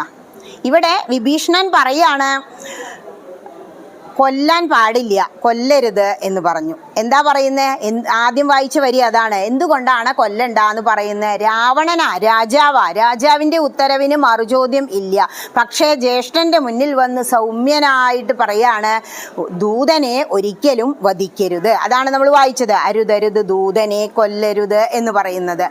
വിഭീഷണൻ ഇത് പറഞ്ഞപ്പോഴാണ് രാവണന് ഒരു ഇത്തിരിയെങ്കിലും ബോധം ഉദിച്ചത്. രാമ രാമ രാമ ഹരേ ഹരേ, ഹരേ കൃഷ്ണ കൃഷ്ണ കൃഷ്ണ ഹരേ ഹരേ. അപ്പോൾ വിഭീഷണൻ സൗമ്യനായിട്ട്, ഭാഗവതോത്തമനായ വിഭീഷണൻ പറയാണ്, കൊല്ലരുത്, ദൂതന്മാരെ കൊന്നുകളഞ്ഞാൽ അത് ധർമ്മത്തിന് വിപരീതമാകും, ധർമ്മത്തിന് ച്യുതി സംഭവിക്കും. ഒരു രാജാക്കന്മാരും ദൂതന്മാരെ വധിക്കാറില്ല എന്ന് പറഞ്ഞു. പിന്നെ ഇപ്പം എന്താ ചെയ്യുക? ഇവൻ ഇത്രയൊക്കെ കാണിച്ചു ഇവിടെ വന്നിട്ട്, ഇപ്പം അതേ ചോദിക്കുന്നതിനൊക്കെ എൻ്റെ ഒപ്പത്തിനൊപ്പം ഇരുന്ന് തർക്കുത്തരം പറയുന്നു, എന്ത് ചെയ്യണം എന്ന് ചോദിച്ചു. അപ്പോൾ പറയാണ്, ഒരു അടയാളം ഉണ്ടാക്കി വിട്ടാൽ മതിയെന്ന്. അടയാളം ഉണ്ടാക്കിയാൽ മതി എന്ന് പറഞ്ഞപ്പോൾ ഈ മുകളിൽ വാലിൻ്റെ മുകളിൽ ഇങ്ങനെ ഇരുന്നിട്ട് ഈ വാളുമായി നിന്ന ആളെ ഇങ്ങനെ നോക്കി ഇത്രേ ഹനുമാൻ അങ്ങനെ നോക്കുന്ന സമയത്ത് ഇയാൾക്ക് തോന്നാണ്, അടയാളല്ലേ ഉണ്ടാക്കേണ്ടത്, എന്ന് ആ കണ്ണ് കുത്തി അങ്ങോട്ട് പൊട്ടിക്കാന്ന് പറഞ്ഞു. അപ്പോൾ ഒരു കണ്ണാട് കുത്തിയാലോ എന്ന് ചോദിച്ചു. അപ്പം ഇപ്പുറത്ത് നിൽക്കുന്ന ആൾ പറയുക, ഏയ് കണ്ണൊന്നും കുത്തി പൊട്ടിച്ചിട്ട് കാര്യമില്ല, മറ്റേ കണ്ണുകൊണ്ട് കാണൂലോ, അവൻ തിരിച്ചു പോവും, ശ്രീരാമചന്ദ്രനോട് പറയും, അതെന്നെ പ്രശ്നമാവും, നമുക്കൊരു പണിയാ, അവൻ്റെ ചെവി ഇങ്ങോട്ട് അരിഞ്ഞെടുക്കാന്ന് പറഞ്ഞു അത്രേ. അപ്പോൾ ഹനുമാൻ ഇപ്പുറത്തേക്ക് നോക്കി. അവിടെ നിൽക്കുന്ന ആൾ പറയുക, അതുകൊണ്ടൊന്നും കാര്യമില്ല, അവൻ നടന്നു പോവില്ലേ, ഈ നായ്ക്കളെയും പട്ടികളെയും ഒക്കെ കണ്ടില്ലേ, ഒരു മുടന്തനാക്കി വിടുന്ന്, അവൻ്റെ കയ്യോ കാലോ നമുക്ക് എന്ത് ചെയ്യാം, ഇങ്ങോട്ട് മുറിച്ചെടുക്കാന്ന് പറഞ്ഞു. ഇങ്ങനെ ഒരു തീരുമാനമായില്ല. ഇങ്ങനെ പറഞ്ഞുകൊണ്ടിരിക്കുകയാണ്, ഓരോ ഭാഗങ്ങളായിട്ട് നമുക്ക് അംഗവൈകല്യം വരുത്താം, അടയാളം ഉണ്ടാക്കി വിടാന്ന്. അപ്പോൾ വേറൊരു രാക്ഷസൻ പറയാണ്, ഈ മുഖത്തും കൈകാലിലും ഒന്നും നിങ്ങളെ അടയാളം ഉണ്ടാക്കിയിട്ട് കാര്യമില്ല. തുടക്കം ഒന്ന് വായിച്ചു നോക്കൂ. വദനമഭി കരചരണമല്ല ശൗര്യാസ്പദം, വാനരന്മാർക്കു വാൽമേൽ ശൗര്യമാകുന്നു. വാനരന്മാർക്ക് അവരുടെ മുഖത്തോ കണ്ണിലോ കാലിലോ ഒന്നും അല്ല ശൗര്യം, വാലിൻ്റെ മുകളിലാണ്. അതുകൊണ്ട് വാലിൻ്റെ മുകളിൽ അടയാളം ഉണ്ടാക്കണം. വാലിൻ്റെ മുകളിലോ? നമ്മൾ വളർത്തുന്ന നായക്കളെയും പട്ടികളെയും പൂച്ചകളെയൊക്കെ നോക്കിയിട്ടുണ്ടോ? അവർ വാലിട്ട് ഇളക്കിയിട്ട് സ്നേഹം പ്രകടിപ്പിക്കും. അവരുടെ ശൗര്യം മർമ്മസ്ഥാനം വാലിൻ്റെ മുകളിൽ അടയാളം വെക്കണമെന്ന്. അപ്പം എന്ത് ചെയ്തു എന്നറിയോ? ചിന്താശക്തി തീരില്ല ഈ രാവണ രാക്ഷസന്റെ ഒപ്പമുള്ള രാക്ഷസ സൈന്യങ്ങൾക്ക്. അപ്പോൾ പറയാണ്, എന്നപ്പോ ഈ വാല അങ്ങോട്ട് മുറിക്കാല്ലേ, ഒട്ടൊരു ചിന്തല്ലേ. അപ്പൊ പറഞ്ഞു ഒരൊറ്റ നിമിഷം കൊണ്ട് മുറിച്ചു കളഞ്ഞാൽ അവന് വേദന ഉണ്ടാവുമോ? അവൻ എന്താ അവിടെ ചെയ്തത്? എന്നോട് ഒരുപാട് തർക്കുത്തരങ്ങൾ പറഞ്ഞില്ലേ, അതിനുള്ള ശിക്ഷ നീറി കൊണ്ട് കൊടുക്കണം, അതിനെന്താ ചെയ്യാൻ? അപ്പൊ പറഞ്ഞു എന്നാ നമുക്ക് വാലിൽ തീ കൊളുത്താം. അപ്പൊ ഒരാളിങ്ങനെ തിരിഞ്ഞു നോക്കിയിത്രേ, വാലിനാകെ 4 രോമുണ്ട്, ഇതിലെങ്ങനെ തീ പിടിക്കുക? അതൊന്നും നടക്കുന്ന കാര്യമല്ല എന്ന് പറഞ്ഞു. ആ സമയത്തെ വേറൊരാൾ കുറച്ചും കൂടി ബുദ്ധിമാനാ, അയാൾ പറയാണ് ഈ 5-6 രോമം തീ പിടിപ്പിക്കണ എങ്കിലേ ഒരു സൂത്രമുണ്ട്. നമുക്ക് കുറച്ച് തുണി കൊണ്ടുവന്നിട്ട്, ഇത്തിരി കുഞ്ഞെ വാലല്ലേ, വാനരന്മാരെ വാല് കണ്ടുണ്ടോ, അതങ്ങോട്ട് എണ്ണയിലോ നെയ്യിലോ മുക്കിയിട്ട് അങ്ങോട്ട് ചുറ്റാം, എന്നിട്ട് അങ്ങോട്ട് തീ പിടിപ്പിക്കാം, അത് കുഴപ്പമില്ല എന്ന് തോന്നി. ഇവിടെ ചർച്ചയാണ്. അതാണ് രാവണൻ ഒരുപാട് ഭടന്മാരാ, ഒക്കെ രാക്ഷസന്മാരാ, അങ്ങനത്തെ ചിന്തയെ തോന്നുള്ളൂ. എത്ര ദുഷ്ടതരാ നോക്കൂ, ആ കണ്ണങ്ങോട്ട് കുത്തി പൊട്ടിക്കാന്ന് നോക്കിയപ്പോ പറഞ്ഞതാ. അല്ലെങ്കിൽ എന്ത് ചെയ്യാൻ, ചിവി ഇങ്ങോട്ട് അരിഞ്ഞിടാം, അല്ലെങ്കിലോ കയ്യോ കാലോ മുടന്തനാക്കാം. ഇതൊന്നും വേണ്ട, വാലുമ്മേണ് ശൗര്യം, തീരുമാനമായി. എങ്കിൽ നമുക്ക് എന്ത് ചെയ്യാം, നമുക്ക് ഈ ഉപായം തന്നെ സ്വീകരിക്കാം. എന്താ, എണ്ണയിലോ നെയ്യിലോ മുക്കിയിട്ട് വാലിൽ അങ്ങനെ ചുറ്റിയിട്ട് തീ കൊളുത്താം. എന്നിട്ടോ വെറുതെ തീ കൊളുത്തി വിട്ടാൽ മതിയോ? അവൻ ഒറ്റ ചാട്ടത്തിന് ആ കടലിൽ ചാടിക്കഴിഞ്ഞാൽ അത് കെട്ടുപോവില്ലേ? അപ്പൊ എന്താ ചെയ്യണ്ടേ? അതൊന്നും പോരാ, അവനെ പിടിച്ചു കെട്ടിയതല്ലേ, അഴിച്ചു വിടരുത്. അങ്ങനെ തന്നെ കെട്ടി വാദ്യം കൊട്ടിക്കൊണ്ട് നിങ്ങളൊരു ജാഥ പോലെ ഇവിടുന്ന് നടക്കണം ലങ്കാ നഗരത്തിലേക്ക്. അപ്പൊ മറ്റൊരു വീരൻ പറയാണ്, ജാഥ പോകുമ്പോ മുദ്രാവാക്യമൊക്കെ വേണ്ടേ? അപ്പൊ എന്താ വിളിക്കുക? അപ്പൊ ഇയാൾ പറഞ്ഞു കൊടുക്കുകയാണ്. എന്താ പറഞ്ഞത്? രാത്രിയിൽ വന്ന കള്ളൻ ഇതാ വരുന്നേ എന്ന് പറഞ്ഞാ മതിയെന്ന്. അങ്ങനെ പറഞ്ഞാല് എന്താണ്, ഇവിടുന്ന് ഒച്ച അപ്പുറത്തേക്ക് കേൾക്കും, സമുദ്രത്തിനപ്പുറത്തേക്ക് മറ്റുള്ള വാനരന്മാര് ചാടിപ്പോയിട്ട് പറയും. അപ്പൊ എന്താ, ഇങ്ങനെ നമ്മളുടെ കുലത്തിന് അന്തസ്സില്ലാതെ ആക്കിയ കുലദ്രോഹിയാണ് ഇവൻ എന്ന് പറഞ്ഞ് അവനെ കൂട്ടത്തിൽ നിന്നും ഒറ്റപ്പെടുത്തും. മൃഗങ്ങൾക്ക് അങ്ങനെ ഒരു സ്വഭാവം. അണ്ണാൻ കുഞ്ഞിനെ നോക്കൂ, നമ്മൾ എടുത്തു കഴിഞ്ഞാൽ നമ്മളുടെ മനുഷ്യന്റെ മണം കിട്ടിയാൽ മറ്റുള്ള അണ്ണാന്മാർ അവനെ കൂട്ടത്തിൽ കൂട്ടില്ല എന്നാണ് മുത്തശ്ശി പറയുക. അതുപോലെ ഇവനെ കുലദ്രോഹിയാണ്, കള്ളനല്ലേ. കള്ളൻ എന്ന് പറഞ്ഞാൽ മോശം വാക്കാണല്ലോ. ആരപ്പോ കള്ളൻ എന്ന് വിളിച്ചത്? ഇവിടെ സത്യത്തിൽ ആരാ കട്ടത്? ഹനുമാനാണോ? രാവണനാണ് സീതയെ കട്ടത്. അതുകൊണ്ടാണ് പറഞ്ഞ സീതാദേവിയെ കട്ടുകൊണ്ട് വന്നില്ലേ, അതുകൊണ്ട് അതിന് പകരം ചോദിക്കാനാ ഞാൻ വന്ന്, ഞാൻ ശ്രീരാമന്റെ ദൂതനാ, ഇത്രേ പറഞ്ഞുള്ളൂ. അപ്പൊ പറയാണ്, രാത്രിയിൽ വന്ന കള്ളനാണ് എന്ന് വിളിച്ചു പറഞ്ഞുകൊണ്ട് നമുക്ക് എന്ത് ചെയ്യാം, വാദ്യം കൊട്ടി പെരുമ്പറ കൊട്ടി ഈ ലങ്കാ നഗരത്തിലൂടെ മുഴുവൻ ഹനുമാനെ അങ്ങനെ കൊണ്ടുപോകണം എന്ന്. ഇത് തീരുമാനമായി. എന്നാ എന്ത് ചെയ്യാം, അവരൊറ്റപ്പെടുത്തും ചെയ്യല്ലോ എന്ന് സമാധാനമായി. അതിനുള്ള ഓട്ടാണ്. ഓരോ ഭടന്മാരോടും പറയാ, രാവണന്റെ കൽപ്പനയാണ് വേഗം പോയിട്ട് തുണികൾ കൊണ്ടുവരൂ എന്ന്. എല്ലാവരും എന്താ കരുതിയെന്നറിയോ, കുറച്ച് തുണി ഉണ്ടായാൽ മതി ഈ വാലിപ്പ ശരിയാവുന്ന്. ലങ്കാ നഗരത്തിൽ എവിടെയൊക്കെ തുണിയുണ്ടോ ആ തുണികൾ മുഴുവൻ കൊണ്ടുവന്ന് അവിടെ എത്ര കണ്ട് നെയ്യും അതുപോലെ എണ്ണയും ഉണ്ടോ അതൊക്കെ മുക്കി ഇത് ചുറ്റുക. ഓരോ ഭടന്മാരും ഓടി പോകുമ്പോഴുള്ള വലിപ്പമല്ല, തിരിച്ചു വരുമ്പോ ഹനുമാൻ എന്ത് ചെയ്തു, വാലങ്ങനെ വലുതാക്കി. വാല് വലുതായി വന്ന് കുറച്ച് കഴിഞ്ഞപ്പോൾ ഇവർക്ക് മനസ്സിലാവുകയാണ്, ഇത് നമ്മൾ ഉദ്ദേശിച്ച ഒരു വെറും വാനരനല്ല. ഒന്നും അന്തമില്ലാത്ത ചിന്താശക്തി ഇല്ലാത്തവരാണ് ഈ കണ്ട തുണിയൊക്കെ കൊണ്ടുവന്നാൽ മതി എന്ന് വിചാരിച്ചത്. ഒരാൾ ഓടി അങ്ങോട്ട് ചെന്നു ഇത്ര, വീട്ടിലെ തുണിയൊക്കെ കഴിഞ്ഞു, അതെ ഇതേ രാജകൽപ്പനയാണ് എന്ന് പറഞ്ഞിട്ട് ആ മേൽമുണ്ട് പറിച്ചെടുത്ത് ഓടി ഇത്ര ഒരു സ്ത്രീയുടെ. കുറച്ച് കഴിഞ്ഞ് മറ്റൊരാൾ വീട്ടിൽ ചെന്നിട്ടേ ഈ പട്ടുസാരിയൊക്കെ ഉണ്ട് ഓരോ പെട്ടികളിലും, അതൊക്കെ എടുത്തു കൊണ്ടുവരാന്ന് പറഞ്ഞു. ഒരു വീട്ടിലെ പട്ടുസാരി എടുത്തപ്പോൾ രാക്ഷസ സ്ത്രീ ഭാര്യ പിന്നാലെ വരിക അത്ര, അയ്യോ അടുത്ത ആഴ്ച കല്യാണത്തിന് പോകാനാണ്, അത് ഇങ്ങോട്ട് തരൂ, പിടിയും വലിയ അത് കീറി ഇത്ര. അങ്ങനെ അതും കൊണ്ടുവന്നു. ഇങ്ങനെ ലങ്കാ നഗരത്തിലുള്ള സർവ്വ തുണികളും കൊണ്ടുവന്നു, പട്ടുവസ്ത്രങ്ങളും കൊണ്ടുവന്നു, നെയ്യും എണ്ണയൊക്കെ ചേർത്ത് ചുറ്റി ഇങ്ങനെ ചുറ്റി ഇതെല്ലാം തീരാറായി. എന്നിട്ടും വാല് വലുതായി കൊണ്ടിരിക്കുക. അപ്പൊ പറയാണ് ഒരു രാക്ഷസൻ, ഇവനെ ധിക്കാരം ഇത്തിരി കൂടുതലാ, അതുകൊണ്ട് ഇവനെ ഇനി ഇതൊന്നും ചുറ്റിക്കണ്ട. അപ്പൊ കുറെ നമ്മൾ ചുറ്റി വെച്ചൂലോ, അതുകൊണ്ട് ഇനി തുണിയും എണ്ണയും ഒന്നും ഇല്ല, നമുക്ക് തീ കൊളുത്താന്ന്. അതേ സമയത്ത് ഇത്തിരി ബുദ്ധിയുള്ളവരെല്ലാവരുടെ കൂട്ടത്തിലും ഉണ്ടാവും, രാക്ഷസന്മാരുടെ ഇടയിലും ഉണ്ടാവും. നമ്മുടെ വീട്ടിൽ നോക്കൊണ്ടു 1-2 എണ്ണൊക്കെ നല്ലതുണ്ടാവും, 1-2 എണ്ണൊക്കെ പൊട്ടയവും. കുറെ കുട്ടികളുണ്ടല്ലോ പണ്ട്, അതുപോലെ. അപ്പൊ പറയാണ് ഇവനെ സാധാരണ ഒരു വാനരനല്ല, ഇത്തിരി ബുദ്ധിയുള്ളവർ പറഞ്ഞതാണ്, നമ്മൾ ഈ ചെയ്യുന്നത് വിഡിത്ത. ആരാണാവോ ഇങ്ങനെ ഒരു തീരുമാനം എടുത്തത് അത് മഹാവിഡ്ഢിത്തരം ആയിപ്പോയി. ഇവൻ വളരെ വിശുദ്ധനാണെന്ന് മാത്രമല്ല ദിവ്യനും ആണ്. ഇത് മനസ്സിലാക്കാത്തത് കൊണ്ടാണ് നമ്മളെല്ലാം ഇങ്ങനെ ഓടിക്കൊണ്ടിരിക്കുന്നത്. അത് മനസ്സിലാക്കിയിരുന്നെങ്കിൽ ഒരിക്കലും ലങ്കയ്ക്ക് സർവനാശം സംഭവിക്കാനായി നമ്മളാരും ഇത് ചെയ്യില്ലായിരുന്നു എന്ന് പറയാം. അപ്പൊ കുറച്ചു പേർക്ക് അതിനെക്കുറിച്ച് അറിവുണ്ട്, അവരങ്ങനെയും പറഞ്ഞു. ഇങ്ങനെ ഓടി ഓടി കുറെ മടുത്ത് ചിലരൊക്കെ തിരിച്ചു വന്നു. എന്നിട്ട് പറഞ്ഞു, ഇനി തുണി എണ്ണയൊന്നും ഇല്ല, നമുക്കൊരു പണി ചെയ്യാം, കുറേ നീളണ്ടല്ലോ, ഇവിടെ അങ്ങോട്ട് തീ കൊളുത്താം, ചുട്ടു പൊള്ളിക്കോളും, അപ്പൊ അടയാളമായി നീറിക്കോളും ചെയ്യുമെന്ന് പറഞ്ഞു. നീറണം എന്നാണല്ലോ രാവണന്റെ കൽപ്പന. അങ്ങനെ കൊളുത്തിന്ന് മാത്രമല്ല, ഈ ശക്തനായ ഹനുമാന് അവരെ കയറ് കൊണ്ട് മുറുക്കി കെട്ടി ഒരു മഞ്ചല് പോലെ ഒരു സാധനത്തിൻ്റെ മുകളിൽ അങ്ങോട്ട് കയറ്റിയിരുത്തുക. എന്നിട്ട് ഹനുമാനെ എടുത്ത് ഉയർത്തി വാദ്യം കൊട്ടിക്കൊണ്ട് എന്താ വിളിച്ചു പറയാൻ പറഞ്ഞത്? ഇതാ ഒരു കള്ളൻ വരുന്നേന്നും പറഞ്ഞ് വാദ്യം പെരുമ്പറയൊക്കെ കൊട്ടി അങ്ങനെ കൊണ്ടുപോയി. ഹനുമാൻ എന്ത് ചെയ്തു? ശരി, ഇവിടെ കിടക്കാം. ഇപ്പൊ നമ്മൾ വിചാരിക്കും, അയ്യോ ഹനുമാന് ചൂടായോ ആവോ അല്ലെ, ശരീരത്തിൽ പൊള്ളിയോ ആവോ. ഹനുമാൻ ആരുടെ പുത്രനാ? വായുപുത്രനാ. വായു ഭഗവാനും അഗ്നിദേവനും സുഹൃത്തുക്കളാ. അതിലും അപ്പുറം സീതാദേവി അശോകവനികയിൽ ഇരുന്ന് പ്രാർത്ഥിക്കുകയാണ്, ഹനുമാന് ആപത്തൊന്നും വരുത്തല്ലേ ശ്രീരാമചന്ദ്ര, രാമനാമത്തിനോടൊപ്പം പ്രാർത്ഥിച്ചു. അതുകൊണ്ടായിരിക്കാം ഹനുമാന് ചൂട് പോലും തോന്നിയില്ല, സുഖമായിട്ട് അവിടെ ഇരുന്ന് കൊടുത്തു.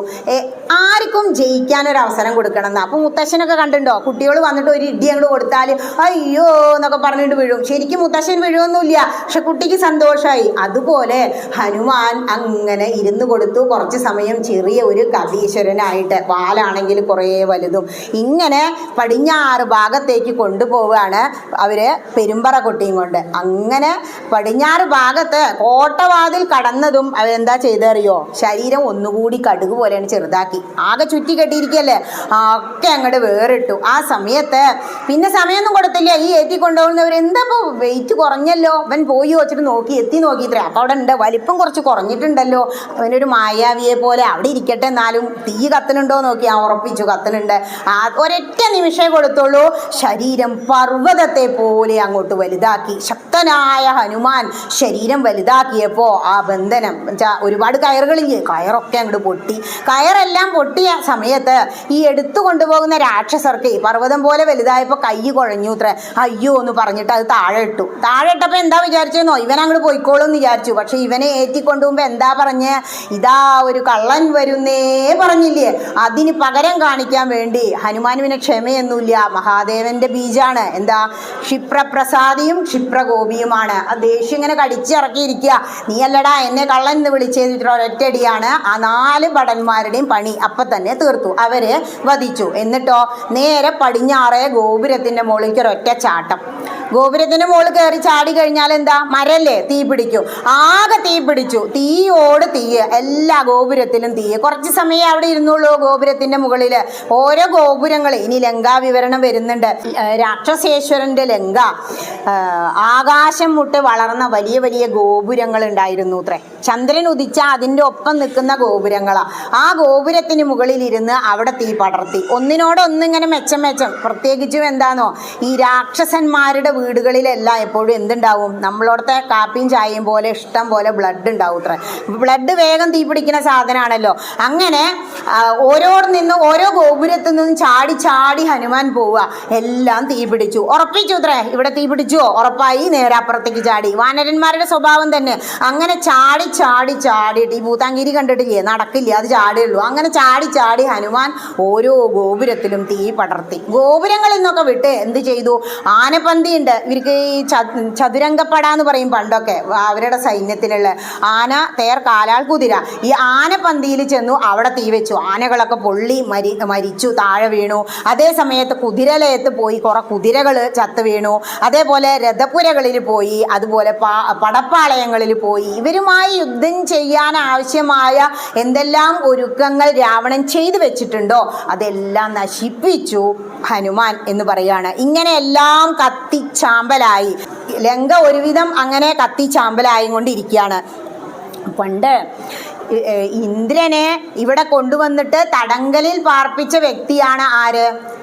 രാവണൻ അത്രയും കഴിവുള്ള വ്യക്തിയാണ്. എന്നിട്ട് ഇവിടെ കേവലം ഒരു വാനരന്റെ മുന്നിൽ രക്ഷപ്പെടാൻ കഴിയാതെ കുഴങ്ങി നിൽക്കായിരുന്നു ലങ്കേശ്വരൻ.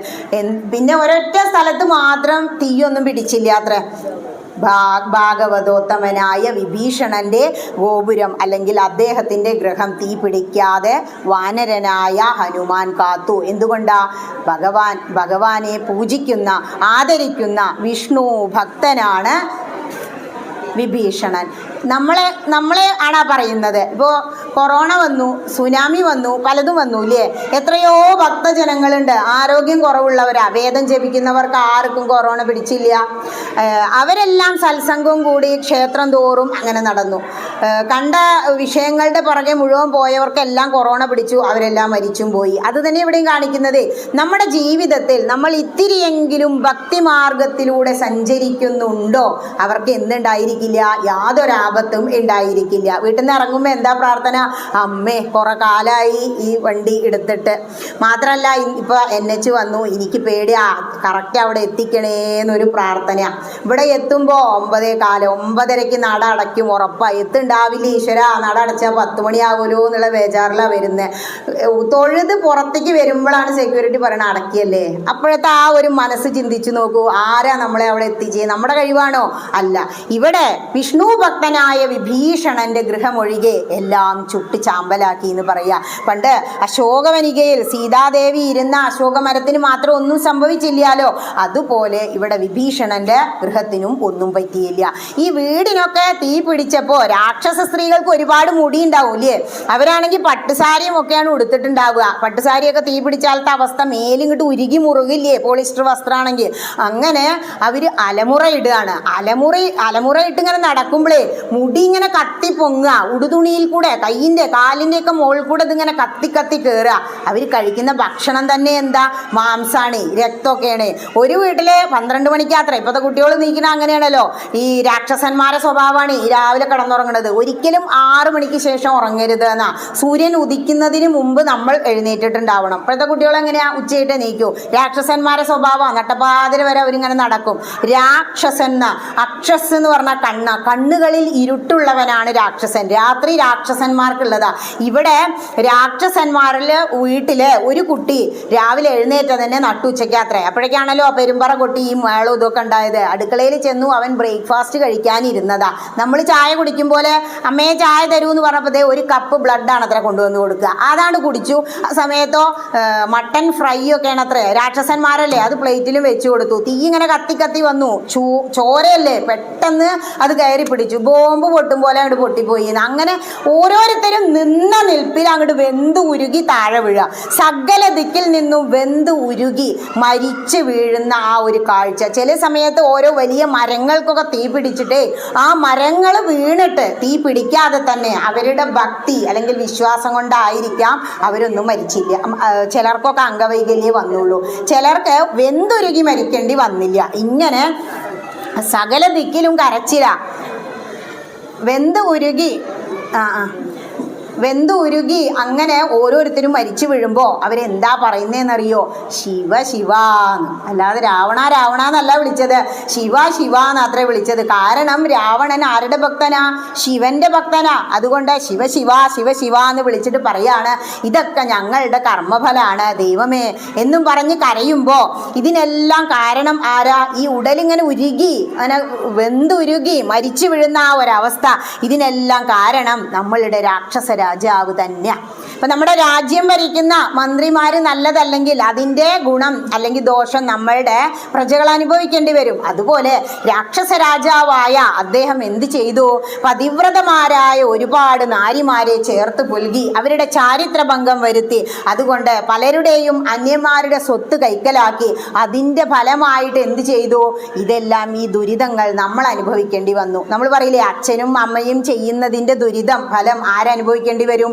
മക്കൾ അനുഭവിക്കേണ്ടി വരും എന്ന് പറയും. അതുപോലെ ദുരിതങ്ങൾ അനുഭവിക്കുന്ന ആ ഒരു നിമിഷം അവർ പറയാണ്, ശിവ ഇതെല്ലാം ഈ രാക്ഷസ രാജാവായ രാവണന്റെ കുഴപ്പാണ് എന്ന്. കാരണം മഹാപാപിയായ ഇദ്ദേഹം ആരെ കൊതിച്ചത്? ഒരു മനുഷ്യ സ്ത്രീയെ. ഇത്രയും കാലം രാക്ഷസ സ്ത്രീകളെയാണ് കൊണ്ടുവന്നിരുന്നത്. പക്ഷെ ഇപ്പോൾ അവസാനം ഇദ്ദേഹം ഒരു മനുഷ്യ സ്ത്രീയെ ആഗ്രഹിച്ചു. മനുഷ്യ സ്ത്രീയെ ആഗ്രഹിച്ചു എന്ന് മാത്രമല്ല, എന്ത് ചെയ്തു, ഇവിടെ കട്ടുകൊണ്ടുവന്ന് വെച്ചു. സാധാരണ രാക്ഷസന്മാരെന്താ ചെയ്യുക, രാജാക്കന്മാര് യുദ്ധം ചെയ്യും, എന്നിട്ട് ആ രാജാവിനെ തോൽപ്പിച്ചിട്ട് ഭാര്യയെ എടുത്തുകൊണ്ട് പോരും. സുഗ്രീവനും ബാലിയും അങ്ങനെയല്ലേ ഉണ്ടായത്. നമ്മൾ പറയും താര, ശരിക്കും താര പ്രണവ മന്ത്രാണ്.